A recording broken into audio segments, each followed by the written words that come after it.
Welcome everyone, we are again back to our second session. তো আমরা আজকে second session শুরু করব, কিন্তু সেকেন্ড সেশন কোন পাঠের উপর আমরা সেকেন্ড সেশন শুরু করছি না, আমরা ভেক্টর পড়াচ্ছিলাম, ভেক্টর পাঠের উপর আমরা সেকেন্ড সেশন শুরু করব। কিন্তু সেকেন্ড সেশন শুরু করার আগে আমাদের যেটা করা দরকার সেটা হচ্ছে ফার্স্ট সেশনে কোথায় শেষ করে এসেছিলাম সেটা আমরা একটুখানি রিমাইন্ড করে নেব। কারণ ফার্স্ট সেশন আমরা যেখানে শেষ করেছিলাম ঠিক তারপর থেকে একটু আমরা স্টার্ট করব, বা ফার্স্ট সেশন জায়গায় শেষ করেছিলাম সেটা যদি রিমাইন্ড না করি তাহলে কিন্তু আজকে সেকেন্ড সেশন স্টার্ট করাটা আমাদের পক্ষে জায়গাটা মনে করতে আমাদের একটু অসুবিধা হবে। সুতরাং আমরা ফার্স্ট সেশন কোথায় শেষ করেছিলাম সেটা আমরা একটু দেখে নেবো। So have a look. তো ফার্স্ট সেশনে সম্ভবত লাস্ট আমরা পড়েছিলাম যে ভেক্টর যোগের সূত্র পড়ছিলাম। তার মধ্যে আমরা লজ অফ ট্রায়াঙ্গেল পড়েছিলাম, ত্রিভুজ সূত্র পড়েছিলাম, লজ অফ প্যারালোগ্রাম পড়েছিলাম, সামান্তরিক সূত্র পড়েছিলাম। এই লজ অফ প্যারালোগ্রামটাই আমরা লাস্ট পড়েছিলাম। লজ অফ প্যারালোগ্রামের মাধ্যমে আমরা দুটো ভেক্টরকে কি করে অ্যাডাপ্ট করতে পারি, অর্থাৎ দুটো ভেক্টরকে আমরা ভেক্টর অ্যালজেব্রিক্যালি কি করে অ্যাডাপ্ট করতে পারি, এবং অ্যাডাপ্ট করার পরে যে রেজাল্টেন্ট ভেক্টরটা হয় সেই রেজাল্টেন্ট ভেক্টরের ভ্যালুটা কিরকম হয়, সেই রেজাল্টেন্ট ভেক্টরের ডিরেকশন কেমন হয়, সেগুলো সব প্যারালোগ্রাম লয়ের মাধ্যমে আমরা কি দেখেছিলাম। তো আমরা আজকে লজ অফ ট্রায়াঙ্গেলের একবারে জিস্ট ফর্ম এবং লজ অফ প্যারালোগ্রামে একটু জিস্ট ফর্মটা প্রথমে একটু রাইট ডাউন করে নিই, আমরা সেই তারপর থেকে আমরা আজকে আসবো। তো লজ অফ ট্রায়াঙ্গেলে কি ছিল না, লজ অফ ট্রায়াঙ্গেলে ছিল এরকম একটা ভেক্টর এ, একটা ভেক্টর আর একটা ভেক্টর বি, একটা ভেক্টর। এই দুটো ভেক্টরের মধ্যে অ্যাঙ্গেল ছিল, সাপোজ যদি ধরে নিই অ্যাঙ্গেলটা থিটা, তাহলে আমরা কিভাবে লজ অফ ট্রায়াঙ্গেলের সাহায্যে দুটো ভেক্টরকে যোগ করেছিলাম না, এরকম একটা ট্রায়াঙ্গেল ড্র করেছিলাম। সেই ট্রায়াঙ্গেলের ক্রমানুসারে গৃহীত বাহুগুলোকে দিয়ে আমরা এই ভেক্টরগুলোকে রিপ্রেজেন্ট করেছিলাম, অর্থাৎ সেম অর্ডারে যে আর্মগুলো আছে সেই আর্মগুলোর সাহায্যে আমরা যে দুটো ভেক্টরকে যোগ করতে চাইছি সেই দুটো ভেক্টরকে আমরা রিপ্রেজেন্ট করেছিলাম। এবং third round taken in opposite order, অর্থাৎ বিপরীত ক্রমে গৃহীত ত্রিভুজের তৃতীয় বাহুটি কি করেছিল, ওই ভেক্টরগুলোর লব্ধিকে প্রকাশ করেছিল। That means R vector equal to হয়েছিল কত, A vector plus B vector. A vector এবং বি ভেক্টরের মধ্যে কোণ কত ছিল, থিটা কোণ কিন্তু ছিল। যদি আর ভেক্টর এ ভেক্টরের সঙ্গে ফাই অ্যাঙ্গেল করে থাকে তাহলে আমি কি পেয়েছিলাম, আর ভেক্টরের ভ্যালু কেমন পেয়েছিলাম আর স্কয়ার ইকুয়াল টু পেয়েছিলাম a square plus b square plus 2ab cos theta পেয়েছিলাম। এবং আমি বলেছিলাম আর ভেক্টর ডিরেকশন বার করতে গেলে আমাকে কি বার করতে হবে না, ফাইটা বার করতে হবে, কারণ আমি এর ডিরেকশন জানি। তাহলে যদি আমি বলে দিই আর ভেক্টর এর সঙ্গে ফাই অ্যাঙ্গেল করে দিই তাহলে আমরা আর ভেক্টর দিক বুঝে ফেলবো। সুতরাং আমরা ফাইটা বার করেছিলাম। ফাইটা বার করার জন্য কি করেছিলাম, tan ফাই ইকুয়াল টু কি করেছিলাম না, বলেছিলাম ছাড়া ভেক্টর সাইন, অর্থাৎ রিলিজ ভেক্টর সাইন, এখানে রিলিজ ভেক্টর কোনটা, বি ভেক্টরটা রিলিজ ভেক্টর, ছাড়া ভেক্টর সাইন বাই ধরা ভেক্টর বা টেকেন ভেক্টর কোনটা, এ ভেক্টর প্লাস ছাড়া ভেক্টর cos আমরা কি বার করেছিলাম। আর ফাই ইকুয়াল টু বার করেছিলাম tan inverse B sin theta by a plus B cos theta আমরা বার করেছিলাম। এটা লজ অফ ট্রায়াঙ্গেলের সাহায্যে বার করেছিলাম। আশা করি মনে আছে যে আমি কিভাবে এই ফাই অ্যাঙ্গেলটা বার করা, tan ফাইটা মনে রাখার উপায় বলেছিলাম, ছাড়া ভেক্টর সাইন অর্থাৎ রিলিজ vector sin theta by taken vector plus রিলিজ ভেক্টর cos থিটা। ছাড়া ভেক্টর কোনটা বলেছিলাম, রেজাল্টেন্ট ভেক্টরের সঙ্গে যে ভেক্টরের আমি অ্যাঙ্গেল ধরবো, যেমন এ ভেক্টরের অ্যাঙ্গেল ধরেছি সেই জন্য এ ভেক্টরটা আমার কাছে টেকেন ভেক্টর বা ধরা ভেক্টর। আর ভেক্টরের বি ভেক্টরের সঙ্গে কোনো অ্যাঙ্গেল আমি ধরিনি, সেই জন্য বি ভেক্টরটা হচ্ছে আর ভেক্টরের কাছে রিলিজ ভেক্টর বাকি ছাড়া ভেক্টর। ফর্মটা কিরকম ছিল, ছাড়া ভেক্টর sin থিটা প্লাস ধরা ভেক্টর প্লাস কি ছাড়া ভেক্টর cos থিটা। কি করে হয়েছিল আমি আগের দিন সব ডেসক্রাইব করেছিলাম। This is the laws of triangle, this form and summary of laws of triangle ছিল। লজ অফ প্যারালোগ্রাম কি ছিল আমরা একটু দেখে নেব। লজ অফ প্যারালোগ্রাম ছিল, লজ অফ প্যারালোগ্রামে এইরকম দুটো ভেক্টরকে আমরা যোগ কিন্তু আমরা লজ অফ ট্রায়াঙ্গেল দিয়ে আমরা করতে পেরেছিলাম, কিন্তু যদি ভেক্টরগুলো যদি এরকম হতো তাহলে কিন্তু লজ অফ ট্রায়াঙ্গেল দিয়ে আর আমরা যোগ করতে পারতাম না। কিরকম ভেক্টর, এ একটা ভেক্টর এবং বি একটা ভেক্টর, এই ভেক্টর দুটোর মধ্যে কোণ যদি আমার থিটা হতো, এ একটা ভেক্টর বি একটা ভেক্টর, এদের মধ্যে কোণ যদি থিটা হতো, অর্থাৎ if the two vector are concurrent vector we cannot add up these two vector with the laws of triangle, because in laws of triangle we cannot add two concurrent vector, কারণ এই ভেক্টরটা কিন্তু concurrent vector না, তো সমবিন্দু vector নয়। দেখ এই ভেক্টরটার আদি বিন্দু হচ্ছে এটা, এই ভেক্টরটার আদি বিন্দু কিন্তু এইটা, এটা এ ভেক্টর শুরু হয়েছে এখান থেকে, বি ভেক্টর শুরু হয়েছে এখান থেকে, কিন্তু এই ক্ষেত্রে দেখা যাচ্ছে এ ভেক্টর এবং বি ভেক্টর দুজনেই একই পয়েন্ট থেকে কিন্তু কি স্টার্ট করেছে। তো কখনোই এইরকম ভেক্টরকে আমি কখনোই এখানে রিপ্রেজেন্ট করতে পারবো না। যদি রিপ্রেজেন্ট করতে হয় তাহলে ওই যে প্রথমে বলেছিলাম যে একই অর্ডারে নিতে হবে, সেই একই অর্ডারে কিন্তু নেওয়া পসিবল হবে না, যেগুলো আমি ফার্স্ট সেশনে কিন্তু আমি ডেসক্রাইব কিন্তু করেছি। এনিওয়েজ, যাই হোক, আমি এখানে প্রথমে প্যারালোগ্রামটা ড্র করি। প্যারালোগ্রাম ড্রতে কিভাবে আমি করেছিলাম, প্রথমে একটা প্যারালোগ্রাম আঁকবো আমরা। এর হচ্ছে একটা প্যারালোগ্রাম,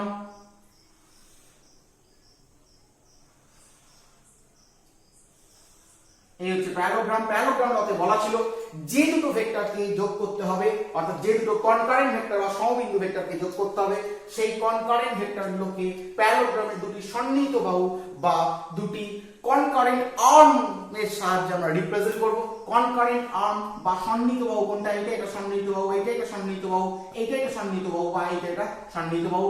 তো আমি এই দুটো সন্নিহিত বাহু বা কনকারেন্ট আর্মকে আমি রিপ্রেজেন্ট করলাম, ধরলাম এটা এ ভেক্টর, এটা বললাম কোনটা বি ভেক্টর। এদের মধ্যে অ্যাঙ্গেল কত ছিল, থিটা। অবভিয়াসলি এখানেও এদের মধ্যে অ্যাঙ্গেল আমি কত লিখলাম, থিটা লিখলাম। প্যারালোগ্রাম ল কি বলছে, বলছে যদি আমরা দুটো কনকারেন্ট আর্ম দিয়ে আমরা দুটো ভেক্টরকে যদি রিপ্রেজেন্ট করি, তাহলে ওই কনকারেন্ট আর্মের ইন্টারসেকশন পয়েন্ট বা ছেদ বিন্দু দিয়ে যে ডায়াগোনাল ফর্ম করবে, যে কর্ণ অঙ্কন আমরা করতে পারি, সেই কর্ণটাই, সেই ডায়াগোনালটাই ওই দুটো ভেক্টরকে কি করবে, ভেক্টরের রেজাল্টেন্টকে মানের দিকে প্রকাশ করবে, অর্থাৎ ম্যাগনিটিউডিক্যালি এবং ডিরেকশনালি কিন্তু রিপ্রেজেন্ট কিন্তু করবে। কাকে, রেজাল্টেন্টটা কাদের, এ ও বি ভেক্টরের রেজাল্টেন্টটা নির্দেশ করবে। তার মানে জিনিসটা কিরকম, তার মানে ডায়াগোনাল হচ্ছে আমার এটা, এটা হচ্ছে আমার ডায়াগোনাল। তার মানে এক্ষেত্রে যদি আমি আর ভেক্টর এ আর বি ভেক্টরকে যোগ করে দিই আর ভেক্টর পাই, তাহলে আর ভেক্টর ইকুয়াল টু কি হয়ে যাবে, এ ভেক্টর প্লাস কিন্তু কি ভেক্টর, বি ভেক্টর হয়েছে। যদি আর ভেক্টরটা এ ভেক্টরের সঙ্গে সাপোজ ধরলাম কি ফাই অ্যাঙ্গেল কিন্তু কি করলো, এটা আমরা সাপোজ ধরে নিলাম, তাহলে আমরা কি কি পেয়েছি, এক্ষেত্রেও একই ভাবে আমরা পেয়েছি আর ভেক্টরের ভ্যালু যদি আর হয় আর স্কয়ার ইকুয়াল টু কি হবে, a square plus b square plus 2ab cos theta and tan phi equal to কি পেয়েছিলাম, tan phi ইকুয়াল টু ছাড়া ভেক্টর sin, ছাড়া ভেক্টর কোনটা, আর ভেক্টর কার সঙ্গে অ্যাঙ্গেল করেছে, এ ভেক্টরের সঙ্গে অ্যাঙ্গেল করেছে, কত অ্যাঙ্গেল করেছে, ফাই অ্যাঙ্গেল করেছে। তাই এ ভেক্টরটা হচ্ছে আর ভেক্টরের কাছে ধরা ভেক্টর বা টেকেন ভেক্টর, কিন্তু আর ভেক্টরের সঙ্গে বি ভেক্টরের কোনো অ্যাঙ্গেল আমি ধরিনি, সেজন্য বি ভেক্টরটা আমার কাছে কি ভেক্টর, রিলিজ ভেক্টর বা ছাড়া ভেক্টর। তাহলে আমরা কি লিখবো, tan phi ইকুয়াল টু ছাড়া ভেক্টর sin থিটা বাই ধরা ভেক্টর বা টেকেন ভেক্টর প্লাস ছাড়া ভেক্টর cos থিটা, আর phi ইকুয়াল টু কি বলেছিলাম, tan inverse b sin theta plus by a plus b cos theta আমরা এতদিকে কিন্তু কি বলেছিলাম। ঠিক তাহলে এটা পুরোপুরি একবারে gist form or summary of laws of triangle and laws of parallelogram. তাহলে এটা আমরা কি বলতে পারি, summary of laws of triangle, ত্রিভুজ সূত্রের সার কথা, এইটুকুটা হচ্ছে ত্রিভুজ সূত্রের সার কথা, এন্ড এটা হচ্ছে summary of laws of parallelogram, summary of laws of parallelogram, সামান্তরিক সূত্রের কিন্তু কি সার কথা। তো আমরা লাস্ট সামান্তরিক সূত্র তাই আমরা করেছিলাম। তো যাই হোক, আমরা মেন উদ্দেশ্য হচ্ছে আমাদের এটা কি উদ্দেশ্য না, এইটাকে জানাটাই আমার মেন উদ্দেশ্য, বা এইটাকে জানাটাই আমাদের কি ছিল, মেন উদ্দেশ্য কিন্তু কি ছিল। এইবার এই সামারির উপর বেস করে laws of triangle or laws of প্যারালোগ্রামে এই সামারির উপর বেস করে আমি কয়েকটা স্পেশাল কেস করব। তাহলে আমরা হেডিং করব special case associated with laws of parallelogram, vector যোগের সামান্তরিক সূত্রের কিছু বিশেষ ক্ষেত্র।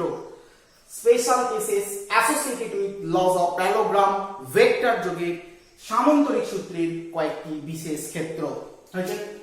তাহলে আমরা স্পেশাল কেস গুলোতে চলে আসি।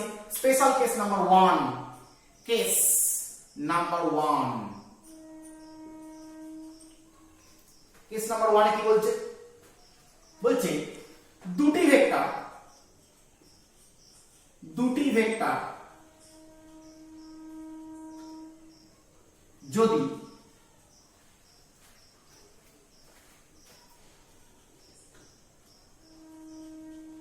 সমমুখী হয় তখন উহাদের লব্ধি রাশিমালা if two vectors are in same direction, then the derivation of resultant of them, if the two vectors are along in same direction, then the derivation of their resultant, অর্থাৎ দুটো ভেক্টর সমমুখী ভেক্টর। এটাকে analysis করার আগে আমি একটুখানি একটা কথা বলে দিই। আমি সেশন 1 এ বলেছিলাম যে এগুলো সবই কিন্তু ভেক্টর অ্যালজেব্রা, কারণ এই দুটো লস কিন্তু ভেক্টর অ্যালজেব্রার লস। এবং আমি এটাও বলেছিলাম যদি দুটো ভেক্টরের মান, এ ভেক্টরের মান কত এ, বি ভেক্টরের মান কত বি, যদি এগুলোকে আমরা জেনারেল অ্যালজেব্রিক্যালি সাধারণ বীজগণিতিক নিয়মে যোগ করতাম তাহলে যোগফলটা কেমন হতো? r = a + b হতো, বা এখানেও r = কত হতো? a + b হতো। অর্থাৎ যদি আমি a এর ভ্যালু যদি 2 হয়, b এর ভ্যালু যদি 3 হয়, জেনারেল অ্যালজেব্রিক্যালি যোগ করলে 2 + 3 করলে আমরা কত পেতাম? না 5 পেতাম। দিস ইজ কি অ্যাকর্ডিং টু জেনারেল অ্যালজেব্রা। এটাও ঠিক তাই, this is according to general algebra. সাধারণ অ্যালজেব্রা বা সাধারণ বীজগণিত অনুযায়ী এরকম হতো, কিন্তু ভেক্টর অ্যালজেব্রা অনুযায়ী r এর ভ্যালু কি পেলাম? r² এটা পেয়েছি, তার মানে r এর ভ্যালু কত পাবো? √a² + b² + 2ab cos θ। তার মানে কি বুঝেছিলাম এটাই যে দুটো ভেক্টরের মান ভেক্টর অ্যালজেব্রিক্যালি যদি যোগ করি সে শুধুমাত্র তাদের মানগুলোর উপর ডিপেন্ড করবে না, ডিপেন্ড করবে কি? ওই ভেক্টর দুটোর মধ্যে যে কোণ, দ্যাট ইজ অ্যাঙ্গেল, থিটার উপর ডিপেন্ড করবে। কারণ থিটা যেমনি চেঞ্জ করবে ওদের রেজাল্টেন্ট বা যোগের ভ্যালু কিন্তু কি চেঞ্জ করবে। কিন্তু একটা প্রশ্ন অ্যারাইজ করে যে r এর মান তো √a² + b² + 2ab cos θ হয়েছে, এখানেও ঠিক তাই হয়েছে, r এর value √a² + b² + 2ab cos θ হয়েছে। তো থিটার ভ্যালু তো চেঞ্জ করছে, কারণ a ভেক্টর b ভেক্টরের সঙ্গে বিভিন্ন অ্যাঙ্গেল করতে পারে, সো থিটার ভ্যালু মাস্ট বি ভ্যারিয়েবল, হতেই পারে, অবশ্যই ভ্যারিয়েবল হতে পারে। তাহলে যদি ভ্যারিয়েবল হয়, থিটা কি এমন কোনো ভ্যালু হতে পারে যে ভ্যালুর জন্য দেখা যাবে যে r এর ভ্যালু সত্যি সত্যি a + b হয়ে গেল? এখানেও ঠিক তাই, থিটার ভ্যালু কি এরকম কোনো ভ্যালু হতে পারে যে যার জন্য r এর ভ্যালু সত্যি সত্যি a + b হয়ে গেল? বা এরকম হয়ে গেল r এর ভ্যালু a - b হয়ে গেল, এক্ষেত্রেও ঠিক r এর ভ্যালু a - b হয়ে গেল। r এর ভ্যালু a - b হয়ে গেল, তার মানে কি বোঝাতে চাইছি এটাই যে থিটার ভ্যালু কি এরকম কোনো ভ্যালু হতে পারে যার জন্য r এর ভ্যালুটা এমন হবে যে ওদের অরিজিনাল যে ভ্যালুগুলো আছে সেই ভ্যালুগুলোকে জেনারেল অ্যালজেব্রিক্যালি যোগ করলে বা জেনারেল অ্যালজেব্রিক্যালি বিয়োগ করলে যে ভ্যালু পাই সেই ভ্যালুর সঙ্গে ম্যাচ করে যাবে। এরকম কি থিটার কোনো ভ্যালু হতে পারে? কোশ্চেনটা আমাদের অ্যারাইজ করছে, ইজ ইট পসিবল যে ওদের জেনারেল অ্যালজেব্রিক্যালি যোগ করলে যে ভ্যালু পাবো বা জেনারেল অ্যালজেব্রিক্যালি বিয়োগ করলে যে ভ্যালু পাবো সেই ভ্যালুটাই থিটার কোনো স্পেসিফিক ভ্যালুর জন্য, থিটার কোনো স্পেসিফিক মানের জন্য আর এর আমরা সেরকম ভ্যালু কি পেতে পারি? Is there any possibility? There must be possibility. সেখানে অবশ্যই কিন্তু একটা পসিবিলিটি কিন্তু আছে। তো আমরা দেখব সেই পসিবিলিটিটা কি করে ফুলফিল করছে আমরা একটু দেখব, আর সেগুলোই আমাদের স্পেশাল কেসের মধ্যে কিন্তু কি চলে আসবে। খুব ভালো করে লক্ষ্য করো। তাহলে দেখ কি বলেছি, দুটো vector সমমুখী, if the two vectors are along same direction then the resultant of their the derivation of resultant of their, আর তখন আমরা তাদের কি বার করব না লব্ধিটা বার করব। আচ্ছা বল, দুটো ভেক্টর, ধর সাপোজ a ভেক্টর আর একটা সাপোজ ধর b vector,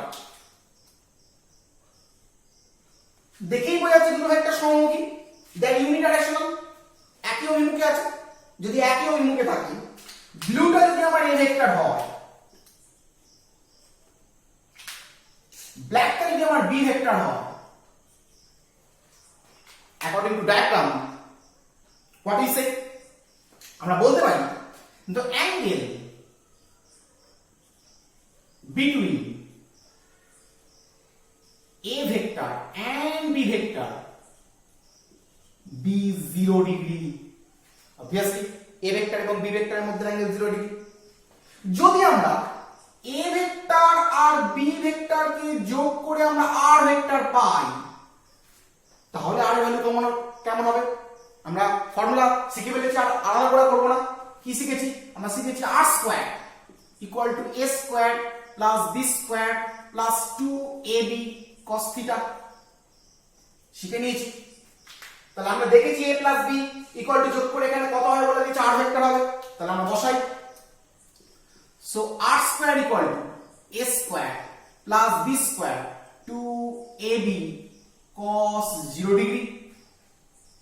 so r square equal to a square plus b square plus cos 0 value কত রে? 1, সো উই গেট 2ab। আচ্ছা বলতো a square plus b square plus 2ab মানে কত? a plus b whole square. তাহলে r square equal to a plus b এর whole square or r equal to a plus b, আচ্ছা plus minus a plus b, যেহেতু value আমরা নিচ্ছি সুতরাং আমরা প্লাস মাইনাস আর লেখার দরকার নেই, আমরা জেনারেলি r equal to কত লিখবো?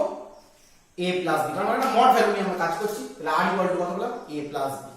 দেখো r এর ভ্যালু a plus b হয়ে গেল না? a plus b তো এদের মান, তাদের জেনারেল অ্যালজেব্রিক যোগফল করলে যা হয় r এর ভ্যালু তাই বেরিয়ে গেল। তাহলে বোঝা যাচ্ছে যে ভেক্টর অ্যালজেব্রিক্যালি যোগ করলে হয়তো আমরা r square equal to a square plus b square plus 2ab cos theta, r square equal to a square plus b square plus 2ab cos theta পাচ্ছি।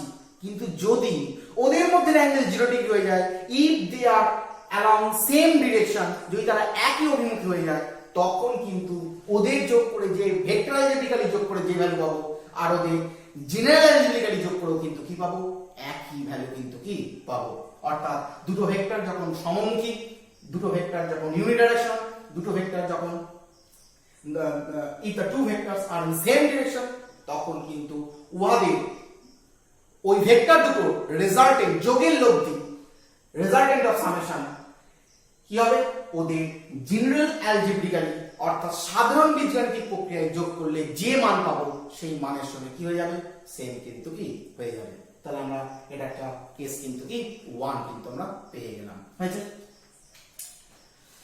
আচ্ছা, সুতরাং তাহলে আমরা এখানে একটু লিখে নেব। কি লিখে নেব? সুতরাং বোঝা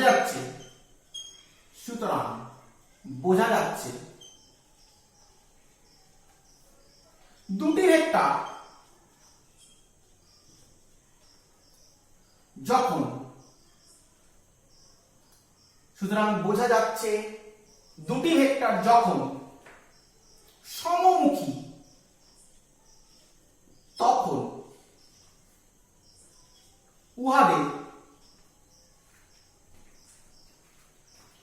লব্ধির মান, উহাদের যোগের লব্ধির মান কি হচ্ছে? উহাদের সাধারণ মানে সাধারণ বীজগাণিতিক যোগফলের সঙ্গে সমান হয়ে যাচ্ছে। উহাদের মানে সাধারণ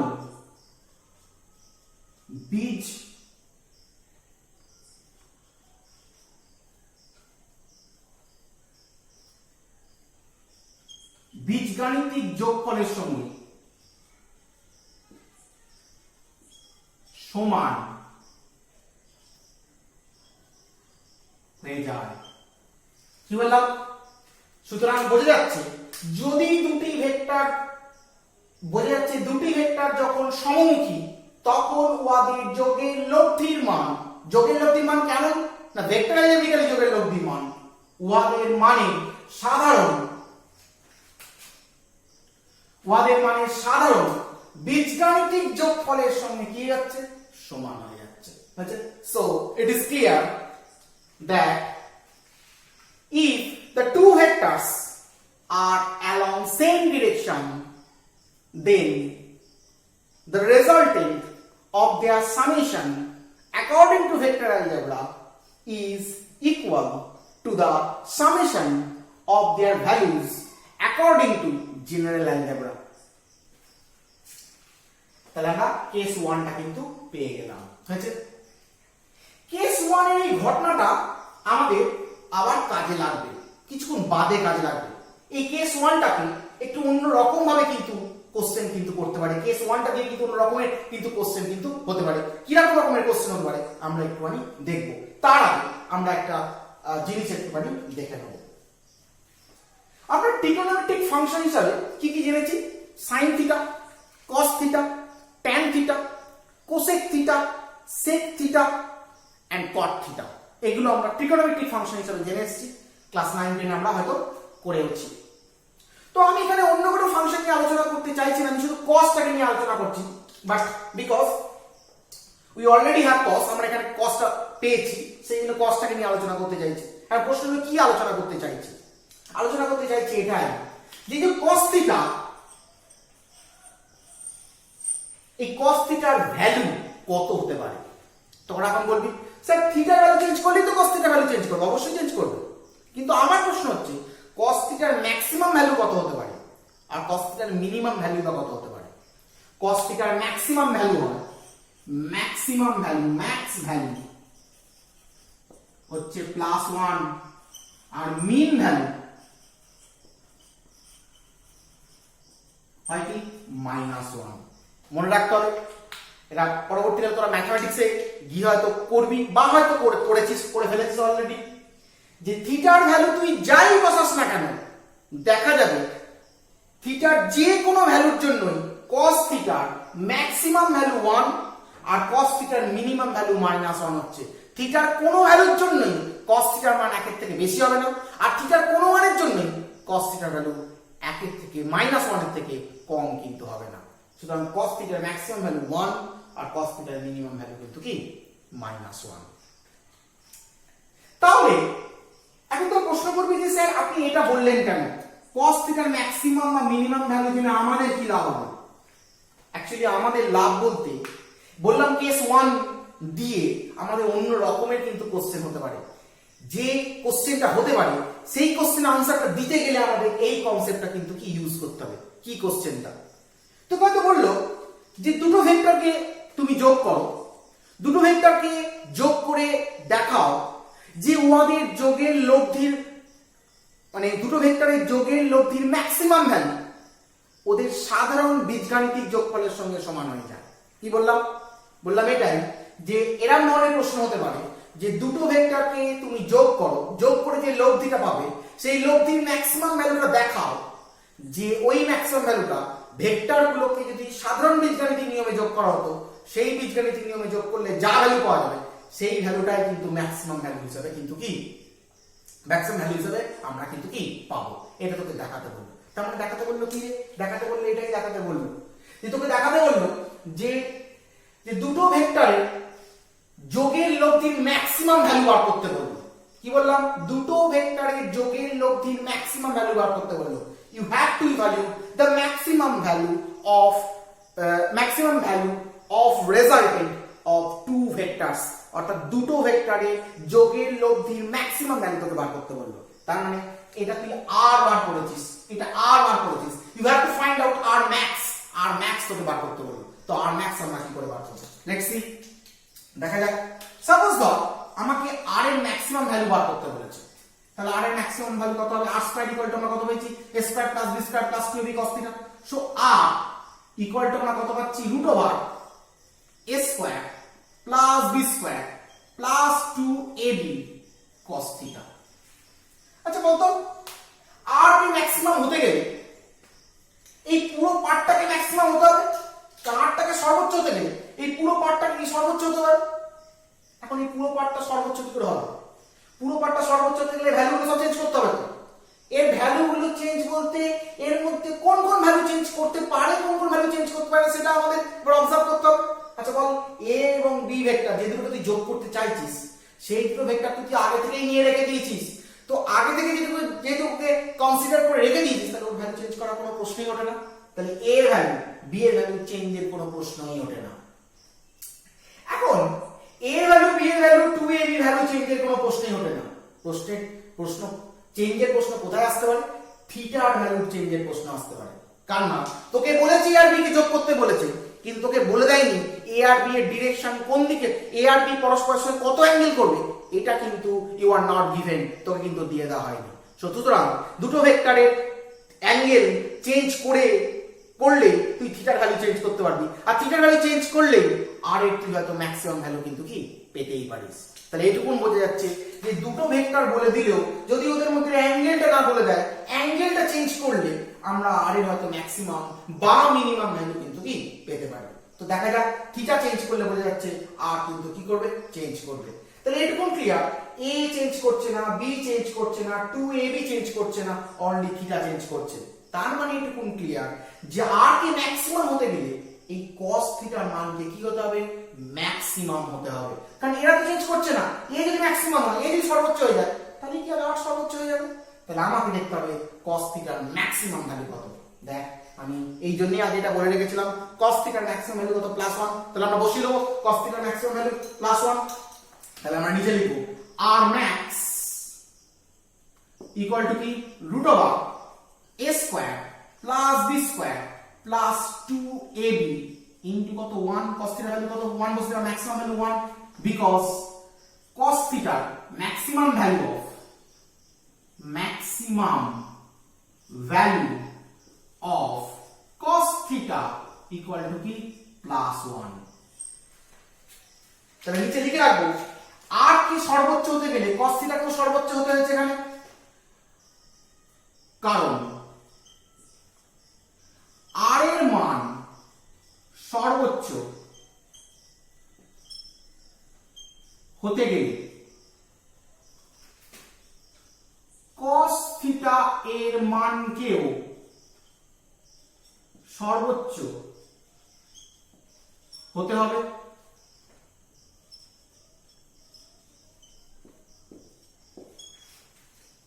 To be r max, cos theta must get its maximum value. তাহলে r কে সর্বোচ্চ হতে গেলে কি cos theta কে সর্বোচ্চ হতে হবে। তাহলে আমরা সর্বোচ্চ করে দিয়েছি। দেখা যাক r max এর ভ্যালু কত হবে? Equal to r max equal to root over a square b square 2ab, তার মানে রুট ওভার a প্লাস b এর হোল স্কয়ার, তার মানে কি রে? a plus b। তার মানে কোশ্চেনটা তোকে দুটো ভাবে দিতে পারে, বলতে পারে দুটো ভেক্টরের যোগের লব্ধির ম্যাক্সিমাম ভ্যালু বার করো। You have to find out the maximum resultant value of two vector, সেটা বলতে পারে। অথবা বলতে পারে যে দুটো ভেক্টর যদি সমমুখী হয় তাহলে উহাদের যোগের লব্ধি বার করো। If the two vectors are unidirectional or are in same direction, then you have to find out the resultant vector of them, তাদের রেজাল্টেন্ট ভেক্টরটা বার করতে বলতে পারে। দুটো কোশ্চেনের আনসারই কিন্তু কি সেম, অর্থাৎ দুটো ভেক্টরের লব্ধির সর্বোচ্চ মান বার করা বললে যা করব, দুটো ভেক্টর যদি সমমুখী থাকে, if the two vectors are in same direction, তখন তাদের লব্ধির মান বার করতে বললেও কিন্তু কি একই কিন্তু করব। কিন্তু আমাদের উত্তর লেখার অ্যাপ্রোচটা কিন্তু ডিফারেন্ট হবে।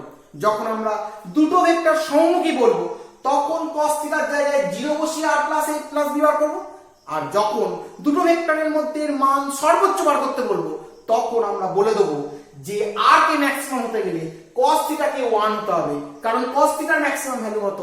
1। এবং সেই cos θ ভ্যালু 1 বসিয়ে আমি r max equal to a plus b বার করব, তখন কিন্তু থিটার ভ্যালু আর 0 ডিগ্রি বসিয়ে আমার দেখানোর দরকার নেই, কারণ 0 ডিগ্রি বসাবো সেখানে যেখানে আমাকে বলবে সমমুখী বলে দেবে বা সেম ডিরেকশন বলে দেবে, সেখানে আমি 0 বসিয়ে এটা কিন্তু বার করব। তাহলে বোঝা যাচ্ছে উত্তর এক, উত্তরের ম্যাথমেটিক্যাল ফরমেশন এক, কোশ্চেন আলাদা, সুতরাং উত্তর লেখার অ্যাপ্রোচটাও কিন্তু আলাদা হবে। তোদের যদি বলা হয় যে দুটো ভেক্টর সমমুখী হলে দেখাও যে ওদের লব্ধির ভ্যালুটা বার করো, ওদের রেজাল্টেন্টটা ইভালুয়েট করতে বললো, তুই করে দিলি কি a plus 2ab cos θ 1 বসিয়ে দিয়ে বেরিয়ে চলে এলি, তোর কিন্তু নম্বর কিন্তু দেওয়া হবে না, কারণ তুই বললি না যে cos θ ভ্যালু 1 হচ্ছে কেন, তোকে ওখানে বলেই তো হবে cos এখানে 0 ডিগ্রি হচ্ছে বলেই এর ভ্যালু 1 হচ্ছে, যে cos 0 ডিগ্রি হয়েছে বলেই এর ভ্যালু 1 হয়েছে, আর 0 ডিগ্রি হচ্ছে বলেই ওরা সমমুখী হচ্ছে, এই কথাটা তুই যদি না বলে দিস তাহলে কিন্তু এই উত্তরটা লিখলে কিন্তু তুই নম্বর কিন্তু পাবি না। ঠিক একইভাবে তোকে যদি বলা হয় যে দুটো ভেক্টরের লব্ধির সর্বোচ্চ মান বার করো, তুই করলি কি এটাকে করে দিবি, এটাকে করলে নম্বর পাওয়া যাবে না। কেন পাওয়া যাবে না? কারণ তুই এখানে 0 ডিগ্রি বসিয়ে 1 করেছিস, তুই কিন্তু একবারের জন্য বলিসনি, তোকে বলেছে r এর ম্যাক্সিমাম ভ্যালু বার করতে, তার মানে r এর ম্যাক্সিমাম ভ্যালু বার করতে বলেছে মানে তোকে বলতে হবে যে r এর ভ্যালু ম্যাক্সিমাম হতে গেলে cos θ কে ম্যাক্সিমাম হতে হবে। এখন cos θ এর ম্যাক্সিমাম ভ্যালু যেহেতু 1, তাই r এর ভ্যালু আমরা ম্যাক্সিমাম পাচ্ছি। তাহলে বোঝা যাচ্ছে দুটো উত্তর লেখার অ্যাপ্রোচ কিন্তু ডিফারেন্ট হবে, যদি উত্তরটা কিন্তু একই উত্তর। এই কোশ্চেনটা আরেক ভাবে হতে পারে, কিভাবে হতে পারে বললো যে দেখাও যে দুটো ভেক্টর যদি সমমুখী হয় তখন উহাদের যোগের লব্ধি, ওই দুটো ভেক্টরের যোগের লব্ধি ম্যাক্সিমাম হবে।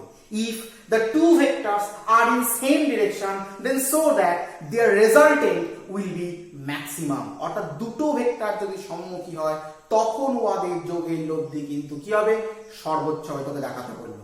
তাহলে তুই কি করলি না, তুই দুটো ভেক্টর সমমুখী হলে আগে বার করে নিলি এটা, দুটো ভেক্টরের লব্ধি কারণ ম্যাক্সিমাম হলে বার করে নিলি এটা, দিয়ে দুটোকে দেখিয়ে দিয়ে নিচে বললি, সুতরাং বলা যায় দুটো ভেক্টর যদি সমমুখী হয় উহাদের যোগের লব্ধি কি হবে, ম্যাক্সিমাম হবে। If the two vectors are in same direction, then their resultant will be কি ম্যাক্সিমাম। তাহলে এখানে তিনটে কোশ্চেন কিন্তু অ্যারাইজ কিন্তু করতে পারে। আমি পার্টে পার্টে কিন্তু কোশ্চেন গুলোকে বললাম। ফার্স্ট কোশ্চেনটা কি বললাম, তোকে প্রথমে বলতে পারে দুটো ভেক্টর সমমুখী হলে উহাদের যোগের লব্ধি বার করো, তুই এরকম ভাবে করে এটা বার করবি।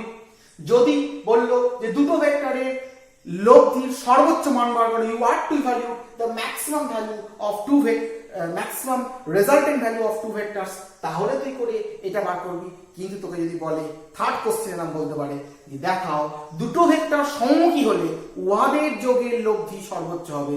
If the two vectors are in same direction, then so that their resultant will be maximum, তখন এই কোশ্চেনটা বললে তোকে কিন্তু এটা করেও দেখাতে হবে, এটা করেও দেখাতে হবে, লাস্টে কনক্লুশন ড্র করতে হবে। সুতরাং বলা যায় দুটো ভেক্টরের লব্ধি দুটো ভেক্টর সমমুখী হলে উহাদের লব্ধি কি হবে, সর্বোচ্চ কিন্তু হবে। হয়েছে? তাহলে এখান থেকে তিনটে কোশ্চেন কিন্তু অ্যারাইজ করতে পারে। আমি তিনটে কোশ্চেন কিন্তু পার্টে পার্টে কিন্তু এক্সপ্লেন করেছি।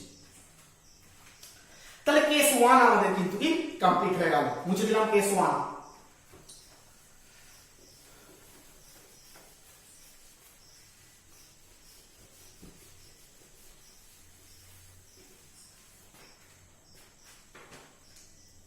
তো কেস 2 তে আমরা চলে আসি।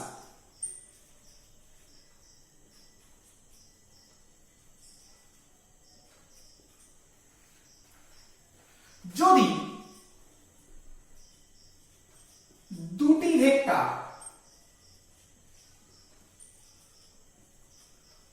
পরস্পরে বিপরীতমুখী হয় তখন উহাদের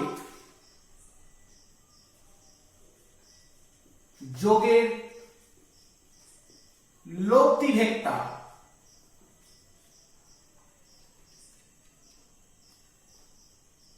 ভেক্টরের রাশিমালা।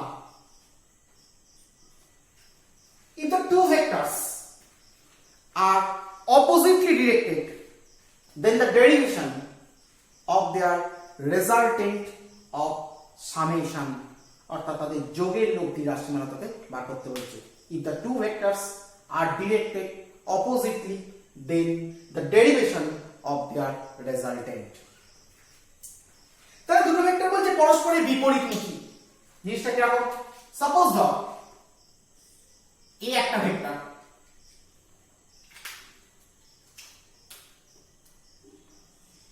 বি আর একটা ভেক্টর। তুই বুঝতেই পারছিস যে এদের মধ্যে এরা পরস্পর কি বিপরীতমুখী। বিপরীতমুখী হওয়ার অর্থ হচ্ছে এদের মধ্যে কোণ কত ডিগ্রি রে? 180 ডিগ্রি, কি তাই তো? মধ্যবর্তী কোণ কত? 180 ডিগ্রি। তাহলে আমরা এই দুটো ভেক্টর এবার যোগের লব্ধি বার করব। তোকে বলে দেওয়া আছে যে এ ভেক্টরের সঙ্গে তুমি বি ভেক্টরকে যোগ করলে কোন ভেক্টর পাবে? আর ভেক্টর পাবে, তোকে বলে দেওয়া আছে। তাহলে আমরা এবার আর ভেক্টরের মানটা বার করব। কি ফর্মুলা শিখেছি? ওখান থেকে যে ফর্মুলা শিখেছি সেটা আমরা কি অ্যাপ্লাই করব? কি শিখেছি? শিখেছি r square equal to a square plus b square 2ab cos theta और r square equal to a square b square 2ab। এই দুটো ভেক্টরের মধ্যবর্তী কোণ কত ডিগ্রি? 180 ডিগ্রি। cos 180 डिग्री और r square equal to a square b square. cos 180 degree value কত? এটাকে বার করা যায়। বার করার প্রসেসটা তোরা ম্যাথমেটিক্সে শিখে ফেলবি। আর যদি নাও বার করিস, আমাদের যে সায়েন্টিফিক ক্যালকুলেটর আছে সেই সায়েন্টিফিক ক্যালকুলেটরে cos 180 ডিগ্রি বসালে সেখান থেকে ভ্যালু পেয়ে যাবি। এই ভ্যালুটা কি হয়ে যায়? -1 হয়ে যায়। এটা কত হয়? -1 হয়ে যায়। r square equal to a square b square minus 2ab और r স্কয়ার ইকুয়াল টু, এটা কার ফর্মুলা লে? a minus b whole square formula, a minus b whole square और r equal to a minus b। তাহলে কি পেয়ে গেলাম রে? পেয়ে গেলাম এটাই। দুটো ভেক্টরকে ভেক্টর অ্যালজেব্রিক্যালি যোগ করে যে যোগফলটা পেলাম, দেখা যাচ্ছে ওই ভেক্টর দুটোকে মধ্যে সাধারণ বীজগাণিতিক বিয়োগ করলে যেটা পেতাম সেটাই কিন্তু আমরা পেয়ে যাচ্ছি। আমি বলেছিলাম যে থিটার ভ্যালু এমন হতে পারে যার জন্য আমরা দুটো ভেক্টরের সাধারণ যে দুটো মান আছে সেই মান দুটোকে সাধারণ অ্যালজেব্রিক নিয়মে যোগ করলে যে ভ্যালু পাই সেটাও পেতে পারি। আবার ওই যে দুটো মান আছে সেই দুটো মানকে পরস্পর থেকে সাধারণ অ্যালজেব্রিক নিয়মে বিয়োগ করলে যে ভ্যালু পাই সেটাও কিন্তু পেতে পারি। All are depends on theta, থিটার উপর ডিপেন্ড করছে। ফার্স্ট কেসটা আমরা আগেই দেখে ফেলেছি। এখন দেখলাম সেকেন্ড কেসটা। কি দেখলাম? যে দুটো ভেক্টর যদি পরস্পরের বিপরীত অভিমুখী হয়ে যায়, অর্থাৎ if the two vectors are oppositely directed with each other, then their resulting is nothing but the subtraction of their general algebraic subtraction of their values। অর্থাৎ তাদের ভ্যালুগুলোর সাধারণ বীজগাণিতিক বিয়োগফলের সঙ্গে কি হয়ে যাচ্ছে? সমান কিন্তু হয়ে যাচ্ছে। হয়েছে? তাহলে আমরা এখানে কি লিখে নেব? তাহলে এখানে আমরা লিখে নেব, সুতরাং বোঝা যাচ্ছে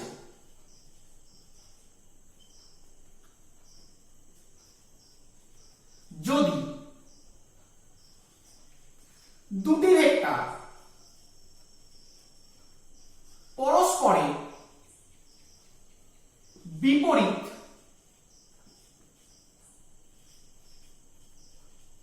অভিমুখী হয়, অর্থাৎ উহাদের মধ্যবর্তী কোণ 180 ডিগ্রি হয়, তখন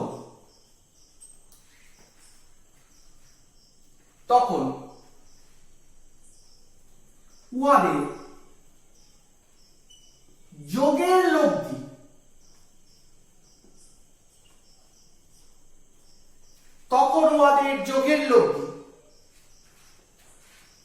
উহাদের মানে সাধারণ বীজগাণিতিক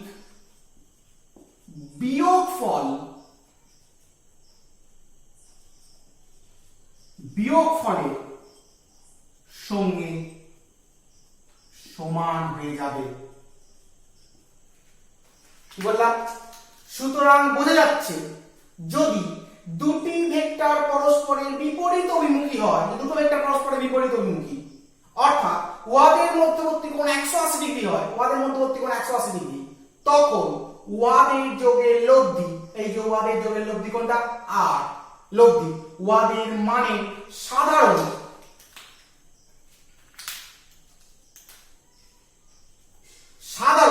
বীজগাণিতিক বিয়োগফলের সঙ্গে কি হয়ে যাবে? সমান হয়ে যাবে।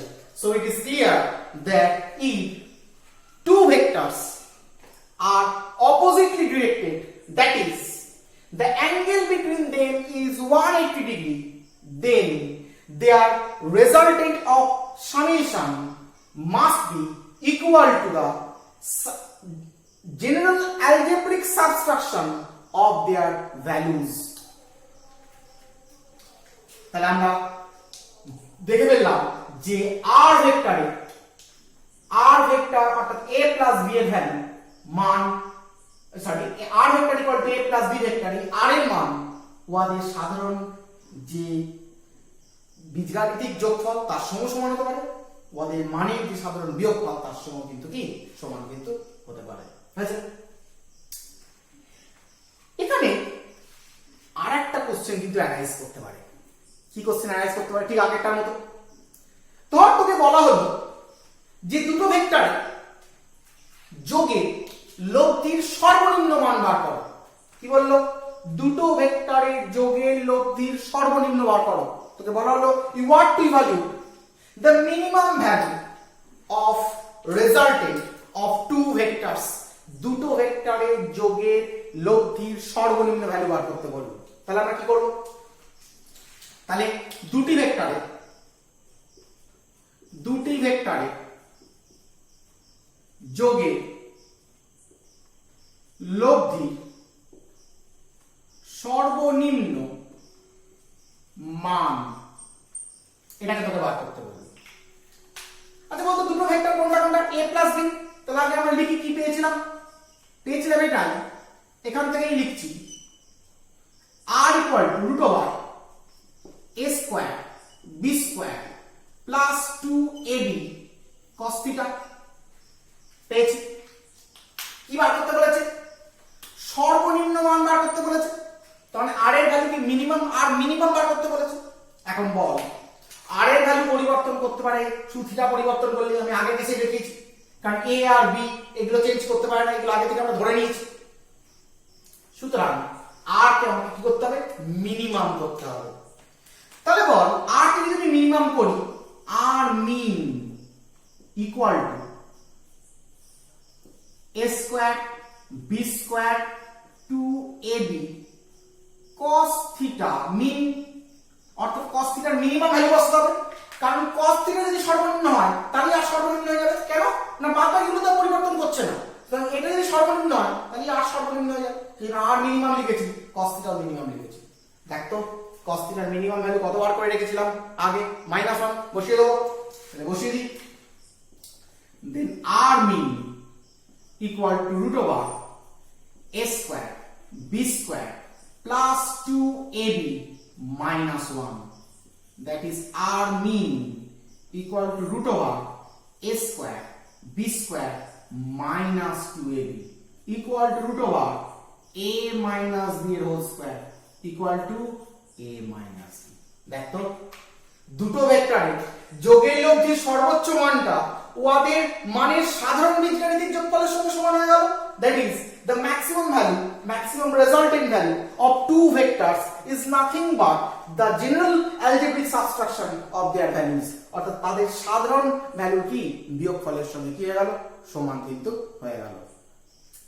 তাহলে এক্ষেত্রে আমরা বলতে পারি যে দুটো ভেক্টর পরস্পরের, তাহলে এখান থেকে বলতে পারি বলতে এখানে আমরা কেস কিন্তু দুটো কেস হতে পারে, ঠিক আগেরটার মতো করে দুটো কেস মধ্যে দু ধরনের কোশ্চেন অ্যানালাইজ করতে পারে। কি কোশ্চেন অ্যানালাইজ করতে পারে? যেটা আমি প্রথমে বললাম, তোকে বলতেই পারে যে দুটো ভেক্টর পরস্পরের বিপরীত অভিমুখী হলে ওয়াদের লব্ধির মান বার করো, অথবা বলতে পারে দুটো ভেক্টরের লব্ধির সর্বনিম্ন মান বার করো, তোকে যদি বলে দুটো ভেক্টরের বিপরীতমুখী হলে লব্ধি সর্বনিম্ন মান বার করো, বললে তোরা এটা করবি।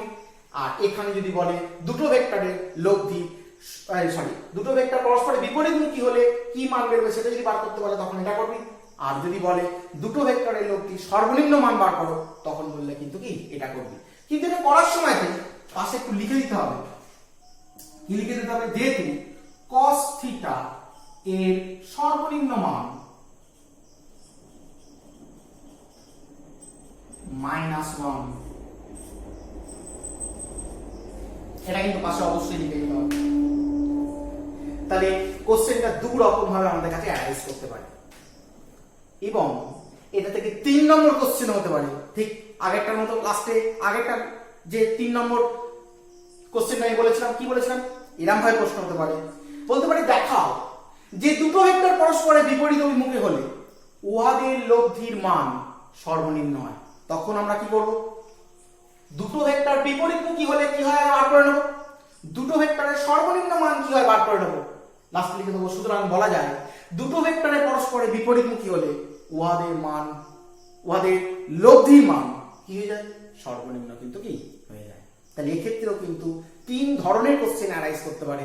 প্রত্যেকটা কোশ্চেনের আনসার কিন্তু বা উত্তরটা কিন্তু একই হবে, যদিও উত্তর লেখার অ্যাপ্রোচটা, উত্তর লেখার ভঙ্গিটা কিন্তু ডিফারেন্ট হবে।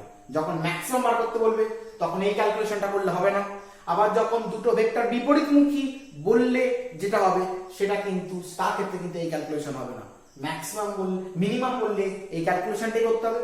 আর যদি বিপরীতমুখী বলে তার ক্ষেত্রে কিন্তু এই ক্যালকুলেশনটাই কিন্তু কি করতে হবে। আর যদি লাস্টে যে কোশ্চেনটা বললাম সেরাম যদি বলে বিপরীতমুখী হলে দেখাও যে দুটো ভেক্টরের লব্ধির মান সর্বনিম্ন, তখন এটা করতে হবে, তারপর এটা করতে হবে, লাস্টে জাস্ট আমরা বলে দিতে হবে। হয়েছে? তাহলে আমরা কেস 2 আমরা করে ফেললাম। হয়েছে? এবার আমরা চলে আসছি কেস 3।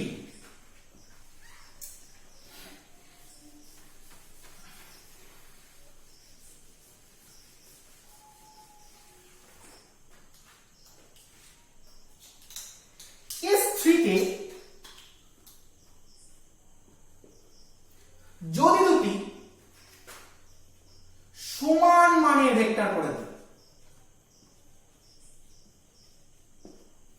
যদি দুটি সমান মানের ভেক্টর পরস্পরের বিপরীতমুখী হয় তখন উহাদের যোগের লব্ধি, উহাদের যোগের লব্ধি ভেক্টরের রাশিমালাটা তোকে বার করতে বলবে। If the two vectors having same magnitude but oppositely directed, then the derivation of their resultant বার করতে বলবে। তাহলে আমরা বার করে ফেলবো। ফর্মুলা তো রেজাল্টেন্টের ফর্মুলা জানি। তার মানে দুটো সমান মানের ভেক্টর মানে সাপোজ ধর তাকে বলেছি এই একটা ভেক্টর আর এদিকেও যে ভেক্টরটা আছে সেটাও কি ভেক্টর? এ ভেক্টরই, কিন্তু যেহেতু অপোজিটলি ডিরেক্টেড তাই আমরা কি বলবো? মাইনাসে বলবো। তাহলে এদের মধ্যবর্তী অ্যাঙ্গেল কত ডিগ্রি বল? অপোজিটলি ডিরেক্টেড মানে 180 ডিগ্রি। আর বলেছি মাইনাস সাইন কখন আসে? অপোজিট মিলে মাইনাস সাইন আছে। অর্থাৎ তোকে বলেছে, কি বলেছে? বলেছে এটাই যে এ ভেক্টর, এটা মাইনাস দেওয়ার দরকার নেই কারণ 180 ডিগ্রি দিয়েছে মানে অপোজিট হয়ে যাচ্ছে, মাইনাস দেওয়ার দরকার নেই। এ ভেক্টর প্লাস এ ভেক্টর করে তোকে আর ভেক্টর যদি বেরোয় সেই আর ভেক্টরের ভ্যালুটা তোকে বার করতে হবে বলে দিয়েছে। তাহলে আমরা আর ভেক্টরের ভ্যালু বার করব, যা ফর্মুলা শিখেছি সেই ফর্মুলা ইউজ করে বার করব। কি ফর্মুলা শিখেছি? শিখেছি এটাই, r square equal to a square b square 2ab cos theta. তাহলে বল এখানে থিটার ভ্যালু কত ডিগ্রি? 180 ডিগ্রি।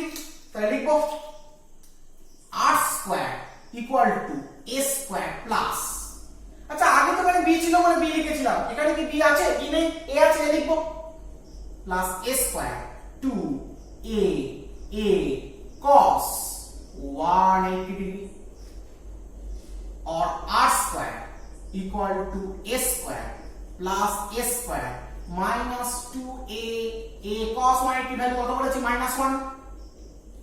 তার মানে r স্কয়ার ইকুয়াল টু হয়ে গেল a square plus a square মানে 2a square plus 2a square into -1 that means 2a square minus 2a square equal two 0।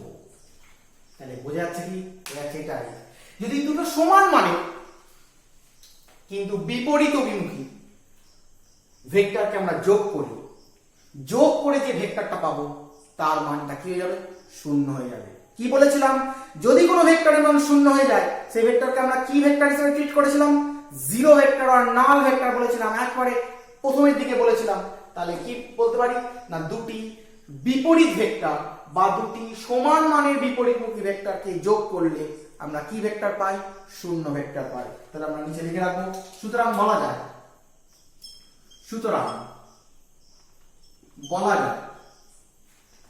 দুটি বিপরীত ভেক্টর বা দুটো বিপরীত ভেক্টর বলতে কি বোঝায়?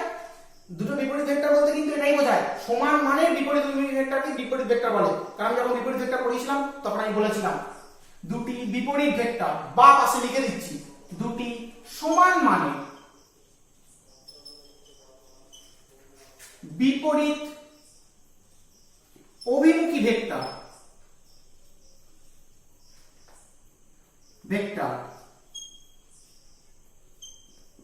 যোগ করলে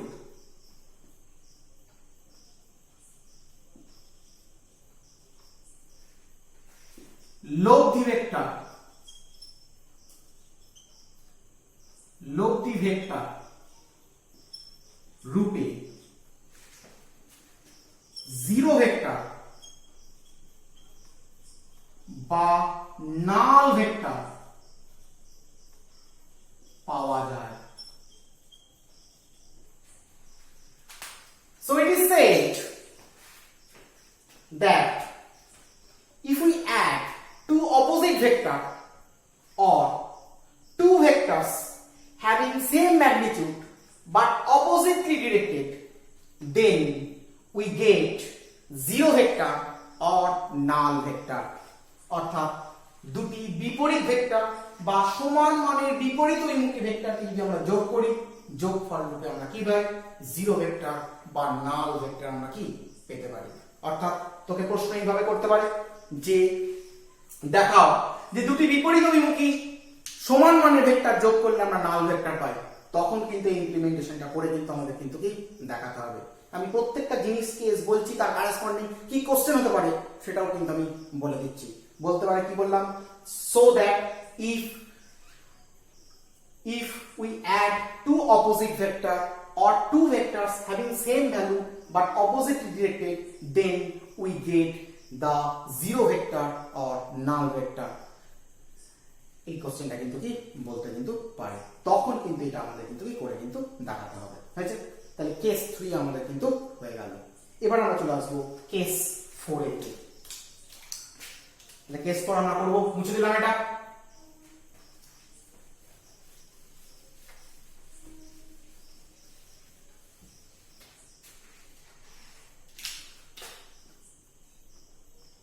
কেস 4,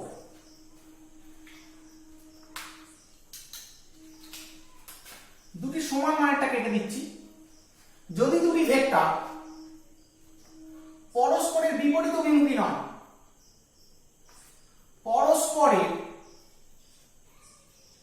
উপর লম্ব হয়, তখন ওদের যোগের লব্ধি ভেক্টরের রাশিমালা। If the two vectors are mutually perpendicular with each other, then the derivation of their resultant. কি বলেছে? বলেছে এটাই। সাপোজ ধর a একটা ভেক্টর আর b একটা vector, they are mutually perpendicular to each other, একে অপরের সহিত লম্ব। অর্থাৎ এর মধ্যবর্তী লম্ব মানে কি? এর মধ্যবর্তী কোণ কত ডিগ্রি রে? 90 ডিগ্রি। তাহলে তোকে এদের যোগের লব্ধি বার করতে বলেছে। তাহলে যোগের লব্ধি বার করো, যা ফর্মুলা শিখেছি ফর্মুলা ইউজ করে বার করো। কি শিখেছি? r square equal to a square b square 2ab cos theta और r square equal to a square b square 2ab থিটার ভ্যালু কত ডিগ্রি রে 90 degree that is cos 90 degree cos 90 value কত 0 আমরা জানি so r square equal to a square plus b square और r equal to a plus b square plus b square তা কি root এটি হয়ে গেল দুটো ভেক্টর যখন পরস্পরের উপর লম্ব থাকবে when the two vectors are mutually perpendicular to each other then their resultant vector will be such that এরকম ধরনের কিন্তু কি resultant vectorটা কিন্তু কি হবে অর্থাৎ r vector equal to a square plus কি b স্কয়ার তো এটা থেকে কোনো প্রশ্ন হয় না কিন্তু এটা আমাদের বিভিন্ন নিউমেরিক্যাল করতে গিয়ে এই ফর্মটা কাজে লাগে যে দুটো ভেক্টর যখনই আমরা দেখে নেব যে ওরা পরস্পরের উপর লম্ব বলছে যার mutually perpendicularity set in the problem তো তখনই আমরা করব কি ওদের ভ্যালুটা বার করব যখন r vector equal two just করে দেব কি ওদের যে ভ্যালুগুলো আছে a এবং b মানগুলো যেগুলো আছে সেগুলো স্কয়ার করে যোগ করে তাকে রুট করে দেব তাহলে কিন্তু ওদের লব্ধির মানটা কিন্তু কি বেরিয়ে কিন্তু চলে আসবে তাহলে এটা থেকে কোনো কোশ্চেন হবে না কিন্তু এটা নিউমেরিক্যালসে কিন্তু কি কাজে লাগবে হয়েছে সুতরাং আমরা সামান্তরিক সূত্র অর্থাৎ laws of parallelogram and laws of triangle এই দুটোর ক্ষেত্রে যে সামারি পেয়েছি সেই সামারির উপর বেস করে আমরা কিন্তু চারটি স্পেশাল কেস কিন্তু করে ফেললাম চারটি স্পেশাল কেস থেকে কি কি ধরনের কোশ্চেন হতে পারে আমরা প্রত্যেকটাই কিন্তু কি এখানে অ্যানালিসিস করলাম হয়েছে তাহলে এবার আমরা এটা মুছছি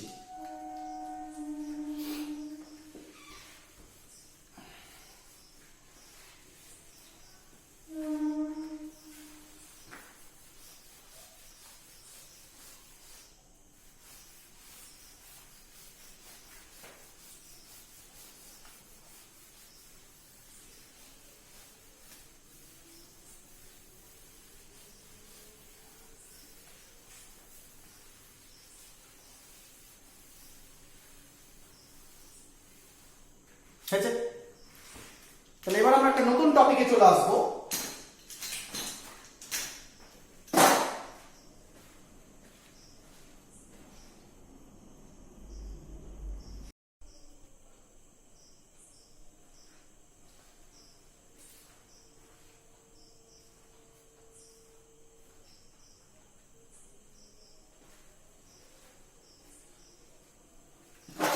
তাহলে এবার আমরা যে নতুন টপিকটা চলে আসবো সেই টপিকটা হলো ভেক্টর যোগের নিয়ম রুলস অফ ভেক্টর অ্যাডিশনস ভেক্টর যোগের নিয়ম তোদের মনে হয়তো একটা প্রশ্ন জাগছে স্যার নিয়ম আবার কি আপনি তো ভেক্টর যোগের সূত্রের কথা বলেছিলেন চারটে সূত্রের কথা বলেছিলেন lodge of triangle laws of parallelogram, laws of polygon, laws of vector resolution, ত্রিভুজ সূত্র সামান্তরিক সূত্র বহুভুজ সূত্র ভেক্টর বিভাজন সূত্র তো নিয়ম আবার কি জিনিস নিয়ম কি জিনিস এই কোশ্চেনটা প্রথমে মাথায় অ্যানালাইজ করছে তাহলে নিয়মটা কি জিনিস আমি একটুখানি আগে আমরা যে অ্যালজেব্রা শিখেছি অর্থাৎ সাধারণ যে বীজগণিত শিখেছি সেখানে কোনগুলোকে আমরা নিয়ম বলেছিলাম আগে এগুলো একটু দেখে নিই তারপর আমরা ভেক্টর যোগের নিয়মে কিন্তু কি আসবো have a look first suppose তোকে বলা হলো 5 ইনটু 3 প্লাস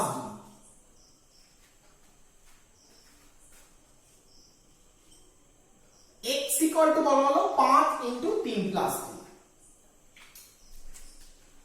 তোকে যদি এটা বলা হয় তুই প্রথমে কি করবি তুই জানিস তুই করবি কি ইকুয়াল টু দিবি 5 ইনটু 3 প্লাস 2 মানে 5 তার মানে কত 25 তাই তো তাহলে কি করলাম প্রথমে ফার্স্ট ব্র্যাকেটের মধ্যে যেটা আছে সেটাকে যোগ করে লিখলাম তারপরে 5 এর সঙ্গে সেটাকে গুণ করলাম গুণ 5টা লিখলাম তারপরে সেকেন্ড ব্র্যাকেটের মধ্যে 5 ইনটু 5 কে গুণ করে 25 করলাম আমি কি বলতে চাইলাম এটাই প্রথমে আমরা কার কাজ করলাম ফার্স্ট ব্র্যাকেটের কাজ করলাম তারপর আমরা কার কাজ করলাম সেকেন্ড ব্র্যাকেটের কাজ করলাম আচ্ছা যে ফার্স্ট ব্র্যাকেটের কাজ করছি তারপরে সেকেন্ড ব্র্যাকেটের কাজ করছি তার মানে এটা একটা নিশ্চয়ই প্রসেস হতেই তো পারতো, আমরা সেকেন্ড ব্র্যাকেটের কাজ প্রথমে করতে পারতাম, তারপর ফার্স্ট ব্র্যাকেটের কাজ করতে পারতাম, তো তা করলাম না। ফার্স্ট ব্র্যাকেটের কাজ প্রথমে করলাম, তারপরে কাজ করলাম কি সেকেন্ড ব্র্যাকেটের কাজ করলাম। এই যে ফার্স্ট ব্র্যাকেটের কাজ করলাম তারপরে সেকেন্ড ব্র্যাকেটের কাজ করলাম, এটাই হলো সাধারণ বীজগণিতের একটা নিয়ম। প্রথমে ফার্স্ট ব্র্যাকেটের কাজ করতাম, তারপরে সেকেন্ড ব্র্যাকেটের কাজ করতাম, তারপরে থার্ড ব্র্যাকেটের কাজ করতাম। কিন্তু ঘটনা হচ্ছে এগুলো যে নিয়ম সেগুলো আমরা অতখানি জানি না, এই কারণের জন্য, কারণ এগুলো সচরাচর আমরা ছোটবেলা থেকেই শিখে এসেছি। তাই এগুলোকে যে রুলস বলা হয়, নিয়ম বলা হয়, এগুলো কিন্তু আমরা কিন্তু কি জানি না। তো এরকম ধরনের জেনারেল অ্যালজেব্রা বা সাধারণ বীজগণিতে এরকম প্রচুর নিয়ম আমরা অটোমেটিক্যালি শিখে গেছি। সেগুলো যে নিয়ম, সেগুলো কিন্তু নিয়ম হিসাবে আমরা কিন্তু তাকে জানিনি বা শুনিও নি। তো আমি তোদের বলে দিলাম নিয়ম বলতে আমরা সাধারণ অ্যালজেব্রায় কোনগুলোকে বোঝাতে চাইছি। সেরকমই ভেক্টর অ্যালজেব্রারও কিছু কিন্তু নিয়ম আছে। মেনলি ভেক্টর অ্যালজেব্রার তিনটে নিয়ম আছে। যেমন সাধারণ অ্যালজেব্রার প্রচুর সূত্র ছিল, ভেক্টর অ্যালজেব্রার 4টে সূত্র আছে, তেমনি সাধারণ অ্যালজেব্রার প্রচুর রুলস আছে, প্রচুর নিয়ম আছে, কিন্তু ভেক্টর অ্যালজেব্রার শুধুমাত্র 3টেই মাত্র কিন্তু কি আছে, নিয়ম আছে বা রুলস আছে। তাহলে আমরা হেডিং করব রুলস অফ ভেক্টর অ্যালজেব্রা বা ভেক্টর বীজগণিতে সাধারণ নিয়মগুলো কি কি। বুঝলাম এটা?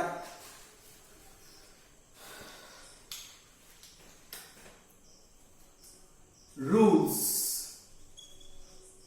Of vector algebra, rules of vector algebra, vector বীজগণিতের নিয়ম। প্রথম আমরা নিয়মে চলে আসবো, রুলস নাম্বার 1।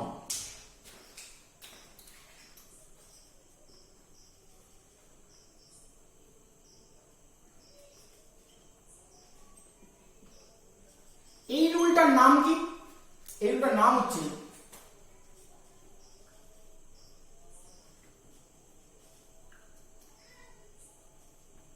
Commutative rule. বাংলায় কি বলা হয়? বিনিময় নিয়ম।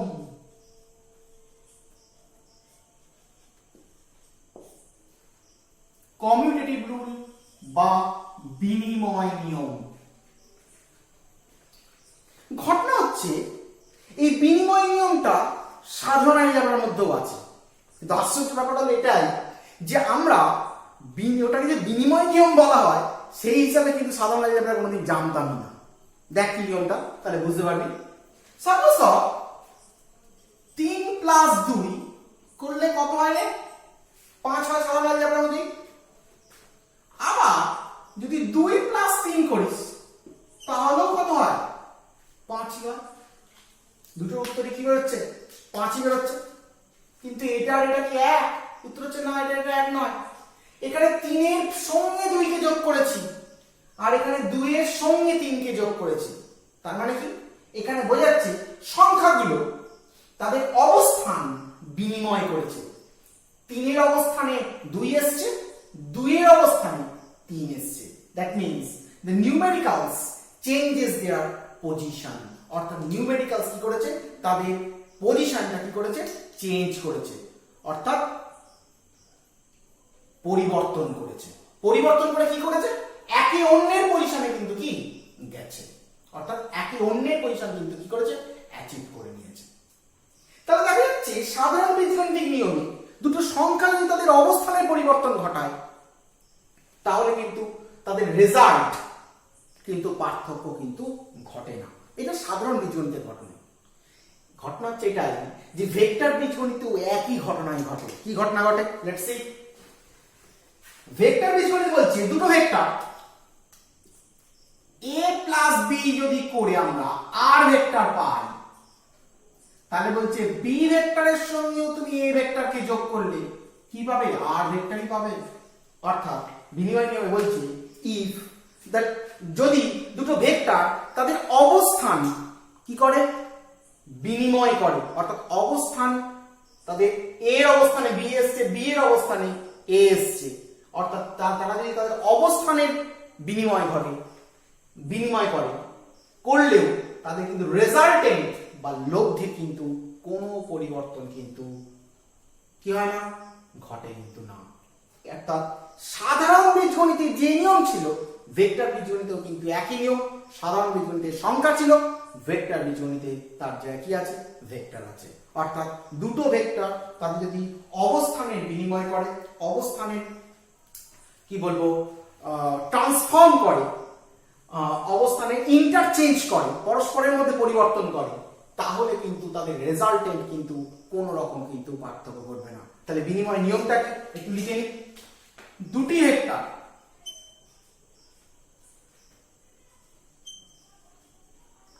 তাদের অবস্থানে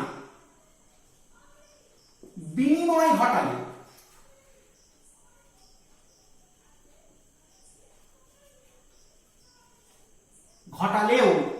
তাদের লব্ধি ভেক্টরটি অপরিবর্তিত।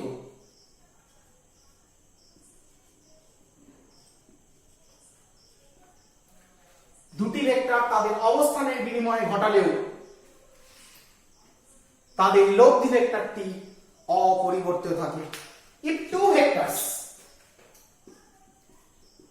two vectors interchange their positions,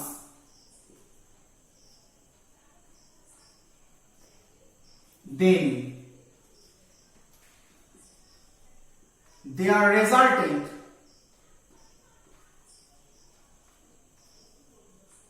vector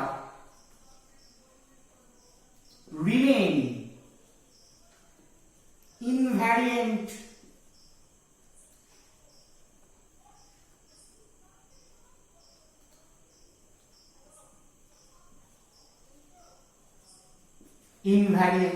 অর্থাৎ দুটো ভেক্টর তাদের অবস্থানের পরিবর্তন ঘটালেও তাদের কিন্তু লব্ধি ভেক্টরে কিন্তু কোনরূপ কিন্তু পরিবর্তন কিন্তু কি ঘটে না। এটা কি ছিল, বিনিময় নিয়ম ছিল। তো এই বিনিময় নিয়মটা আমরা বললাম, এটা হচ্ছে বিনিময় নিয়মের স্টেটমেন্ট, বিবৃতি বা স্টেটমেন্ট। বিনিময় নিয়মের বিবৃতি বা স্টেটমেন্ট বা বিবৃতি বললে আমাদের কিন্তু এরকম ভাবে কিন্তু লিখতে হবে। দুটি ভেক্টর তাদের অবস্থানের বিনিময় ঘটালেও ওদের লব্ধি ভেক্টরটি কিন্তু কি থাকে, অপরিবর্তিত থাকে। লব্ধি ভেক্টরটি অপরিবর্তিত থাকে মানে কি, লব্ধি ভেক্টরটি তার মানে এবং দিকে অপরিবর্তিত থাকে, অর্থাৎ ম্যাগনিটিউডিক্যালি and ডিরেকশনালি the resultant vector remain invariant, অর্থাৎ অপরিবর্তিত থাকে। তো এই কম্পিটিটিভ রুলস বা বিনিময় নিয়ম, এই বিনিময় নিয়মের যে স্টেটমেন্টে লিখলাম, এই স্টেটমেন্টে we have to prove, আমাদের কি প্রমাণ করে দেখতে হবে। লেটস সি, দেখা যাক। সাপোজ দাও দুটো ভেক্টর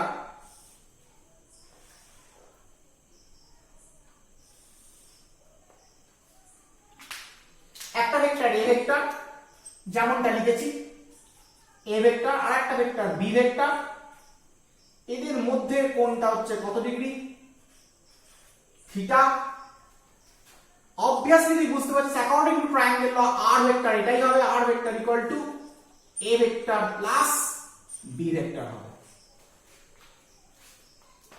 কারণ এই দুটো ভেক্টর ট্রায়াঙ্গেলটার সেম অর্ডার নেওয়া দুটো আর্মকে রিপ্রেজেন্ট করেছে। Third arm taken in opposite order shows the resultant of these two vector, অর্থাৎ এই দুটো বাহু এ ভেক্টর এবং বি ভেক্টরকে মানে ও দিকে প্রকাশ করেছে একই ক্রমে নিয়ে। তৃতীয় বাহুটি বিপরীত ক্রমে নেওয়া তৃতীয় বাহুটি এই দুটো ভেক্টরের লব্ধি বা রেজাল্টেন্টকে কিন্তু কি প্রকাশ করেছে। এ এর সঙ্গে আমি কাকে যোগ করেছি বল, বি কে যোগ করেছি। That means R vector equal to A plus B পেয়েছি। আচ্ছা বলতে এই ফিগারটাকে আমি আবার আঁকছি না, সেম ফিগার আঁকছি। যেমন এ ভেক্টরে দিয়ে কাজ করেছিল, বি ভেক্টরে দিয়ে কাজ করেছিল,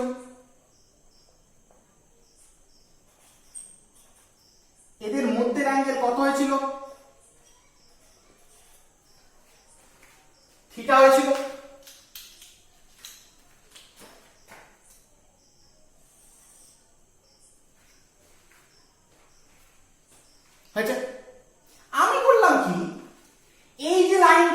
এই লাইনটা প্যারালাল করে এদিকে একটা লাইন টানলাম, তাহলে this is parallel to this, parallel এবং ইকুয়াল, এর লেন্থ যা এর লেন্থটাই, এই এবং এটা কি প্যারালাল। আর একইভাবে এটার সঙ্গে প্যারালাল করে আমি এখানে একটা লাইন টানলাম,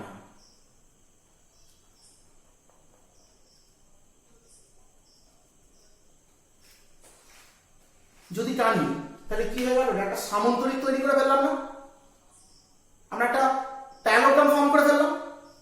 আর প্যারালোগ্রামের আমরা নেচার কি জানবে, নেচার হচ্ছে অপোজিট আর্ম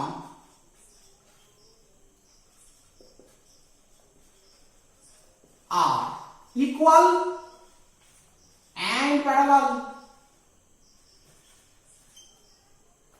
সমান এবং সমান্তরাল, কারণে অপোজিট আর্মগুলো বিপরীত বাহুগুলি সমান ও সমান্তরাল।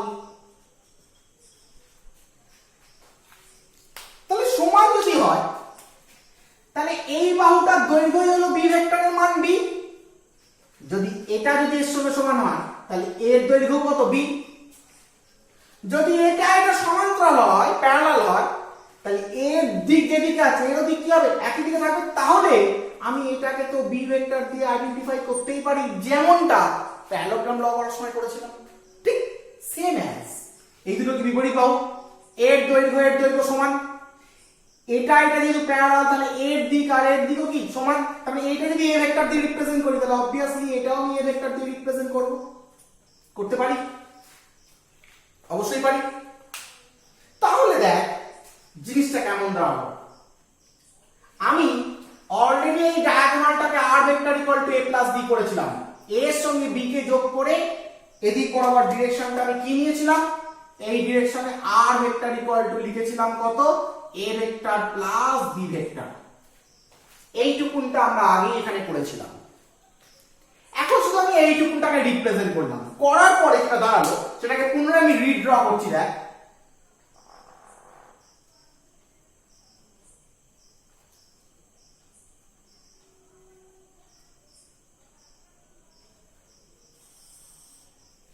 তো এইটুকুন অংশটা আমি আলাদা করে বানালাম, এইটুকুন অংশটার মধ্যে এটা কি ছিল বি ভেক্টর, এটা কি ছিল এ ভেক্টর।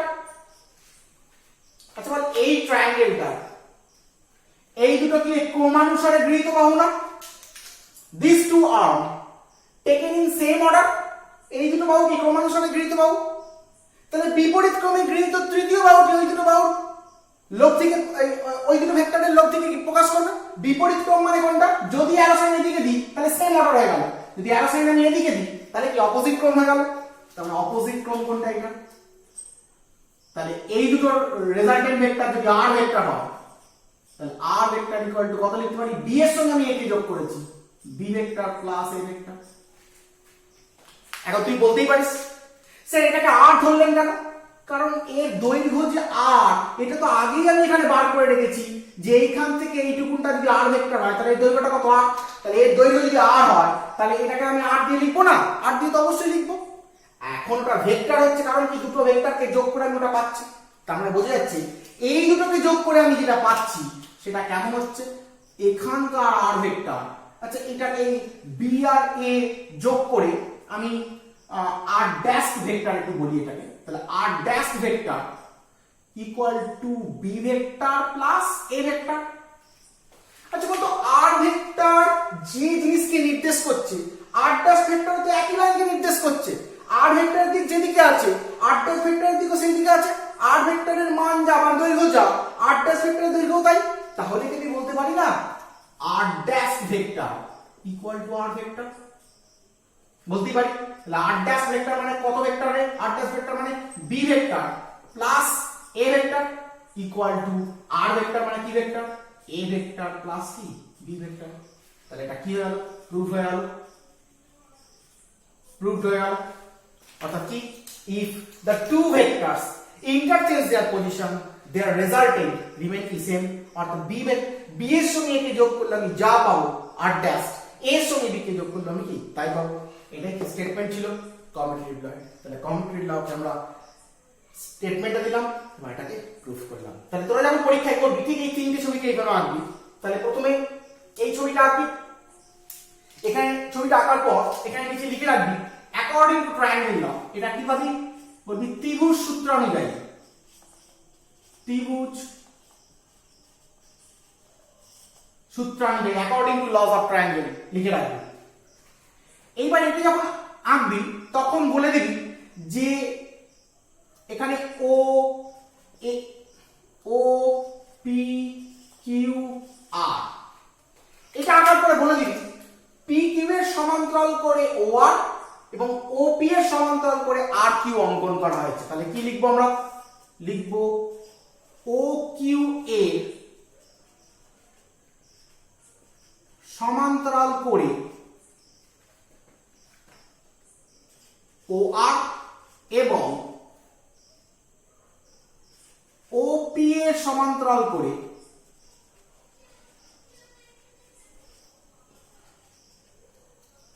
আর কিউ অঙ্কন করা হয়েছে।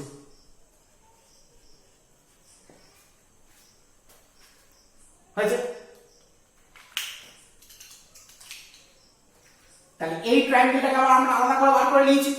বার করে নিয়ে এটার পাশে লিখে রাখবি according to triangle law, laws of triangle, according to laws of triangle, এটাও ত্রিভুজ সূত্র অনুযায়ী পাবে। হয়েছে? তাহলে এটা কি? O Q. ও কিউ কে আমরা আর ড্যাশ ভেক্টর হিসাবে ও কিউ পেয়েছি, আবার আর ভেক্টর হিসাবে ও কিউ পেয়েছি। তাহলে আর ড্যাশ ভেক্টর ইকুয়াল টু আর, সুতরাং দিস ইজ টু ইট। হয়েছে? পরীক্ষা যখন লিখবো এখন নিট এন্ড ক্লিন আমরা কিন্তু কি আনসার কিন্তু করব। হয়েছে? তাহলে রুলস নাম্বার আমার 1 হয়ে গেল। এবার আমরা রুলস নাম্বার 2 তে চলে যাব।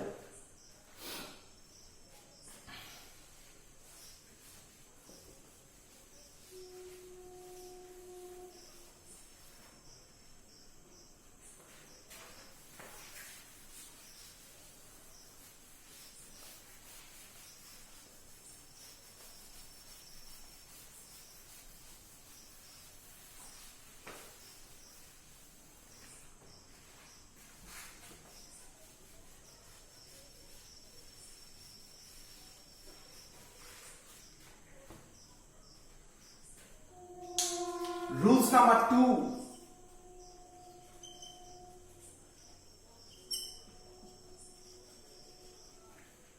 Rules number 2 তে কি বলছে?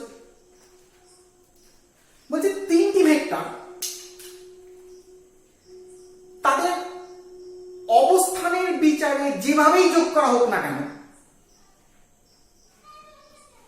উহাদেরকে যোগ করে যে রেজাল্টেন্ট ভেক্টরটা পাবো সেই রেজাল্টেন্ট ভেক্টরটা প্রত্যেক ক্ষেত্রে একই হবে, অর্থাৎ অপরিবর্তিত থাকবে। অর্থাৎ তিন বা ততোধিক ভেক্টরকে তাদের অবস্থানের বিচারে যেভাবেই যোগ করা হোক না কেন প্রত্যেক ক্ষেত্রে লব্ধি ভেক্টরটি কি থাকবে? অপরিবর্তিত থাকবে। 3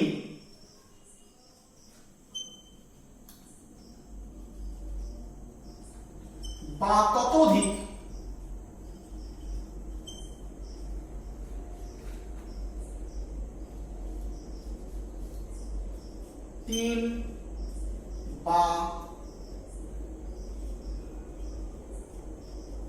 ততোধিক ভেক্টরকে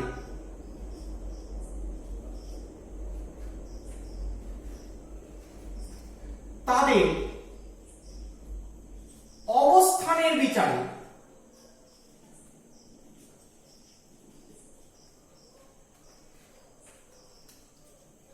যে ক্রমে যোগ করা হোক না কেন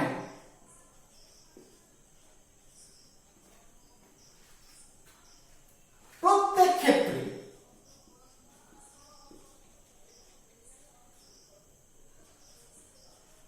উহাদের লব্ধি ভেক্টরটি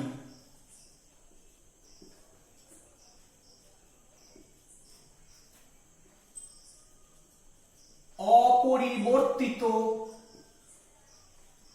থাকবে। 3 বা ততোধিক ভেক্টরকে তাদের অবস্থানের বিচারে যে ক্রমেই যোগ করা হোক না কেন, প্রত্যেক ক্ষেত্রে লব্ধি ভেক্টরটি কি থাকবে? অপরিবর্তিত থাকবে। জিনিসটা কিরকম দেখা যাক একটু। ফর সাপোজ এ ভেক্টরের সঙ্গে আমি কি করলাম? B vector plus C vector করে যেটা পাই সেটাকে যোগ করলাম। কি করলাম? এ ভেক্টরের সঙ্গে বি ভেক্টর এবং সি ভেক্টর করে যেটা পাই সেই ভেক্টরকে যোগ করলাম। যোগ করে কত পেলাম? আর ভেক্টর পেলাম।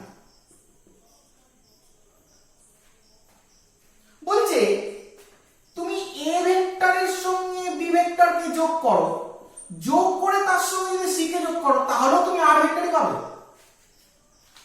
দেখ কি করেছি, এখানে প্রথমে বি সি কে যোগ করেছি, যোগ করে সেই যোগফলের সঙ্গে যোগ করার পর যে লব্ধি ভেক্টরটা পেয়েছি, রেজাল্টেন্ট ভেক্টরটা পেয়েছি, সেই রেজাল্টেন্ট ভেক্টরের সঙ্গে এই ভেক্টরকে যোগ করে আমি আর ভেক্টর পেয়েছি। আর এখানে কি করলাম? এখানে বিসি কে প্রথমে যোগ করলাম, কাকে যোগ করলাম? এ বি কে প্রথমে যোগ করলাম, যোগ করার পর যে রেজাল্টেন্ট ভেক্টর পেয়েছি তার সঙ্গে সি কে যোগ করলাম, করে কি পেলাম? একই ভেক্টর পেলাম। অর্থাৎ তিনটি ভেক্টরকে তাদের অবস্থানের বিচারে যে ক্রমেই যোগ করা হোক না কেন, এটা আগে যোগ করে তার সঙ্গে কি যোগ করেছি, এখানে আগে এই দুটোকে যোগ করে তারপর এর সঙ্গে এটাকে যোগ করেছি, যে ক্রমেই যোগ করা হোক না কেন প্রত্যেক ক্ষেত্রে ওদের লব্ধি ভেক্টরটি কি থাকছে? অপরিবর্তিত থাকছে। whatever be the order according to position of 3 or more than 3 vector, in each case we get the resultant vector as invariant vector. অর্থাৎ যে অর্ডারই হোক না কেন, অবস্থানের বিচারে যদি যে ক্রমেই যোগ করা হোক না কেন, ভেক্টরগুলোর প্রত্যেক ক্ষেত্রে লব্ধি ভেক্টরটা কিন্তু কি থাকবে? সেম থাকবে বা অপরিবর্তিত থাকবে। whatever be the order according to their position, in each case we get the resultant vector as invariant vector. প্রত্যেক ক্ষেত্রে কিন্তু কি থাকবে? অপরিবর্তিত কিন্তু কি থাকবে। হয়েছে? লিখে নাও। whatever be the order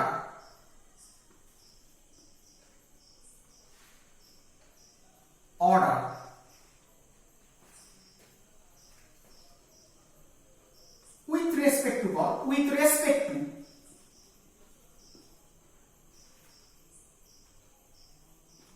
to the position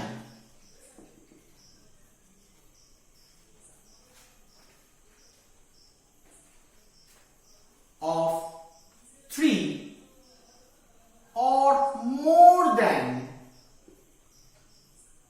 3 vectors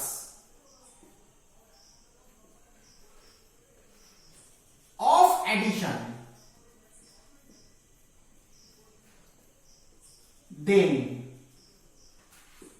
in each case we get resulting vector as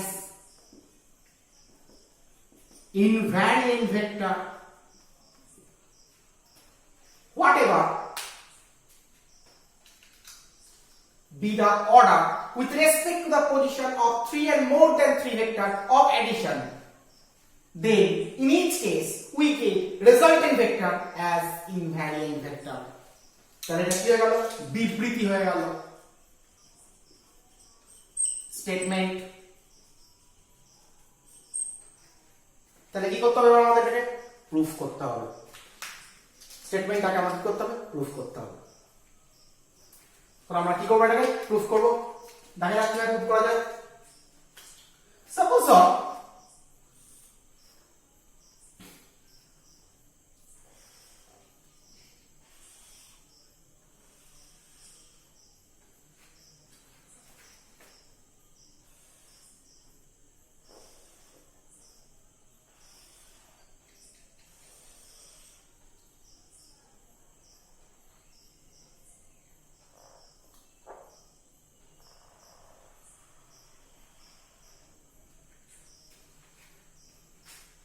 দেখ দুটো সেম পিকচার এঁকেছি, একবারে হুবহু সেম পিকচার এঁকেছি। এটা A vector, B vector, C vector. এটা A vector, B vector, C vector. আচ্ছা, নাম দিয়ে দিই পলিগনটার, O P Q R, O P Q R. অর্থাৎ এরো ওয়ার যা এরো ওয়ার তাই, এরো আর কিউবের দৈর্ঘ্য যা এরো আর কিউবের দৈর্ঘ্য তাই, এরো পি কিউবের দৈর্ঘ্য যা এরো পি কিউবের দৈর্ঘ্য তাই, এরো পির দৈর্ঘ্য যা এরো পির দৈর্ঘ্য কিন্তু কি সেম।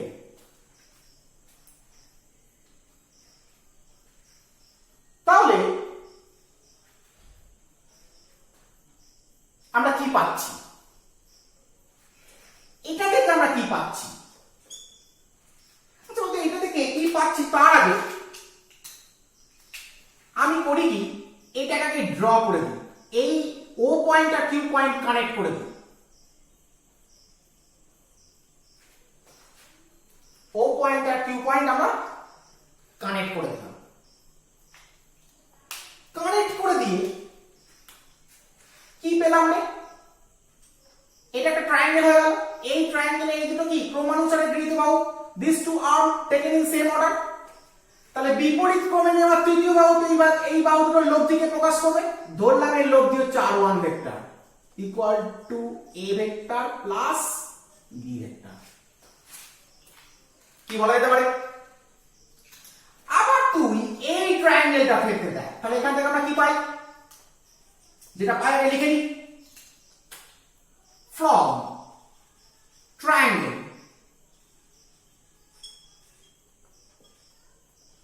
OPQ we have, কি পাই আমরা? পাই a vector plus b vector equal to r1 vector। আবার দেখ এই ট্রায়াঙ্গেলটার ক্ষেত্রে দেখ এইটা এটা ক্রমানুসারে গৃহীত বাহু না, this two arm are taken in same order. তাহলে বিপরীত ক্রমে গৃহীত তৃতীয় বাহুটি, এটা কি বিপরীত ক্রমে হয়ে গেছে? সেম অর্ডার হলে এদিকে আরো সাইন থাকতে বিপরীত ক্রম বলে দিতে হয়েছে। তাহলে বিপরীত ক্রমে গৃহীত তৃতীয় বাহুটি এই r1 ভেক্টর আর c ভেক্টর লব্ধিকে প্রকাশ করবে। তাহলে r ভেক্টর মানে r1 vector plus c vector. তাহলে from triangle OQR we have, কি পাই? r1 vector plus c vector equal to r vector. r1 vector মানে কত রে? a vector plus b vector plus c vector equal to r vector. পেলাম এটা। ওই ছবিটা থেকে আমরা কি পেতে পারি দেখা যাক। এই ছবিটা থেকে কি পাবো তার আগে আমরা একটা ড্র করে নিই। কিরকম ড্র করি? আমরা তো এই দুটোকে কানেক্ট করেছিলাম, এখানে ওই দুটোকে কানেক্ট না করে এই দুটোকে কানেক্ট করি, আর পি কানেক্ট করি।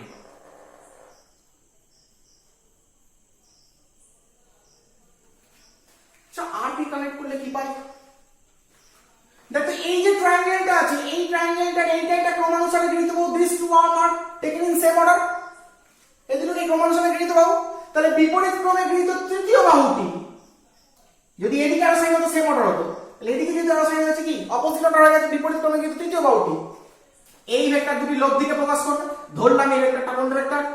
r2 ভেক্টর ইকুয়াল টু কি ভেক্টর রে? b vector plus c vector. এই যে b এর সঙ্গে c কে যোগ করে তবে আমি এই ভেক্টরটা পেয়েছি। তাহলে আমরা লিখে নিই আগে, from triangle কি PQR we have, কি পাই? পাই এটাই b vector plus c vector equal two r2 vector. আবার দেখ এই ট্রায়াঙ্গেলের কথা ভাব, এই ট্রায়াঙ্গেলটা থেকে a ভেক্টর আর r2 ভেক্টর এটা কি একই ক্রমে নেওয়া দুটো vector, this two are taken in same order, এই দুটো কি একই ক্রমে নেওয়া, তাহলে বিপরীত ক্রমে নেওয়া তৃতীয় বাহুটি, এটা বিপরীত ক্রম, যদি একই ক্রম হতো তাহলে এইদিকে হতো, অ্যারো সাইন উপরে দিয়েছি, বিপরীত ক্রমে নেওয়া তৃতীয় বাহুটি এই দুটো ভেক্টরের লব্ধিকে প্রকাশ করবে, তার মানে r vector equal to a vector plus আর2 ভেক্টর। আর তুই প্রশ্ন করতেই পারিস যে স্যার আপনি এটাকে আর লিখলেন, এটাকে কেন আর লিখলেন? আমি প্রথমেই বলে দিয়েছি যে এই দুটো পুরো কি আইডেন্টিক্যাল, পলিগন দুটো বহুভুজ দুটো পুরো আইডেন্টিক্যাল, এও যেদিকে আছে এটা এটা প্যারালাল, এটার যা দৈর্ঘ্য এটারও তাই দৈর্ঘ্য, তাই এটা যদি আমি আর বলি তাহলে এটাকে আমি আর বলতে বাধ্য, আমি প্রথমেই বলে দিয়েছি। তাহলে কি পাই এখান থেকে? From triangle OPR we have from triangle OPR we have কি পাই এখান থেকে? OPR ট্রায়াঙ্গেল থেকে আমরা কি পাচ্ছি? OPR ট্রায়াঙ্গেলে এটা আমার A ভেক্টর ছিল, মুছে গেছিল, A vector B A vector OP ট্রায়াঙ্গেলে A ভেক্টর আর R2 ভেক্টর এই ট্রায়াঙ্গেলটার ক্রমানুসারে গৃহীত বাহু, অর্থাৎ this two are taken in same order. তাহলে আমরা কি লিখতে পারি এখান থেকে? লিখতে পারি এটাই A vector plus R2 vector equal two the last term taken in opposite order, কি এই দুটো ভেক্টরে কি রেজাল্টেন্টকে প্রকাশ করবে, তাহলে কি না আর ভেক্টর লেখা যেতে পারে। তাহলে A vector plus R2 vector মানে কি আগেই পেয়েছিলাম আমরা B vector plus C vector, B vector plus C vector equal to কি R2 ভেক্টর। তাহলে A vector plus B vector plus C vector equal to কি R ভেক্টর। তাহলে দেখ আমরা আগে যেটা পেয়েছি এখানেও কি, এখানেও আগে এখানেও আর ভেক্টর পেলাম, এখানেও কি আর ভেক্টর পেলাম, তাহলে আমরা অবশ্যই বলতে পারি A vector plus B vector plus C vector equal to A vector plus B vector plus কি C ভেক্টর, কি আমরা অবশ্যই বলতে পারি। এক্ষেত্রে এখানে এই যে আমরা স্টেটমেন্টটা করলাম, এই যে আমরা রুলসটা করলাম, এই রুলসটার আমি নামটা প্রথমে নামটা দিয়ে দেওয়া উচিত ছিল আমার, নামটা প্রথমে আমি দিইনি। এই রুলসটার নাম হচ্ছে অ্যাসোসিয়েটিভ রুলস। অ্যাসোসিয়েটিভ রুলস অর্থাৎ কি সংযোগ নিয়ম, অ্যাসোসিয়েটিভ রুলস বা কি সংযোগ নিয়ম। তাহলে আমরা বলতে পারি অ্যাসোসিয়েটিভ রুলের যে বিবৃতি বা স্টেটমেন্ট আমরা পেয়েছিলাম সেখান থেকে বলতে পারি কি স্টেটমেন্ট আমরা প্রুফ করলাম, তাহলে আমরা বলতে পারি this is the proof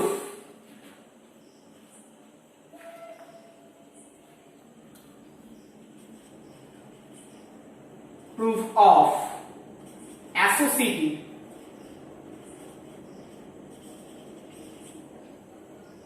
this is the proof of associative rules।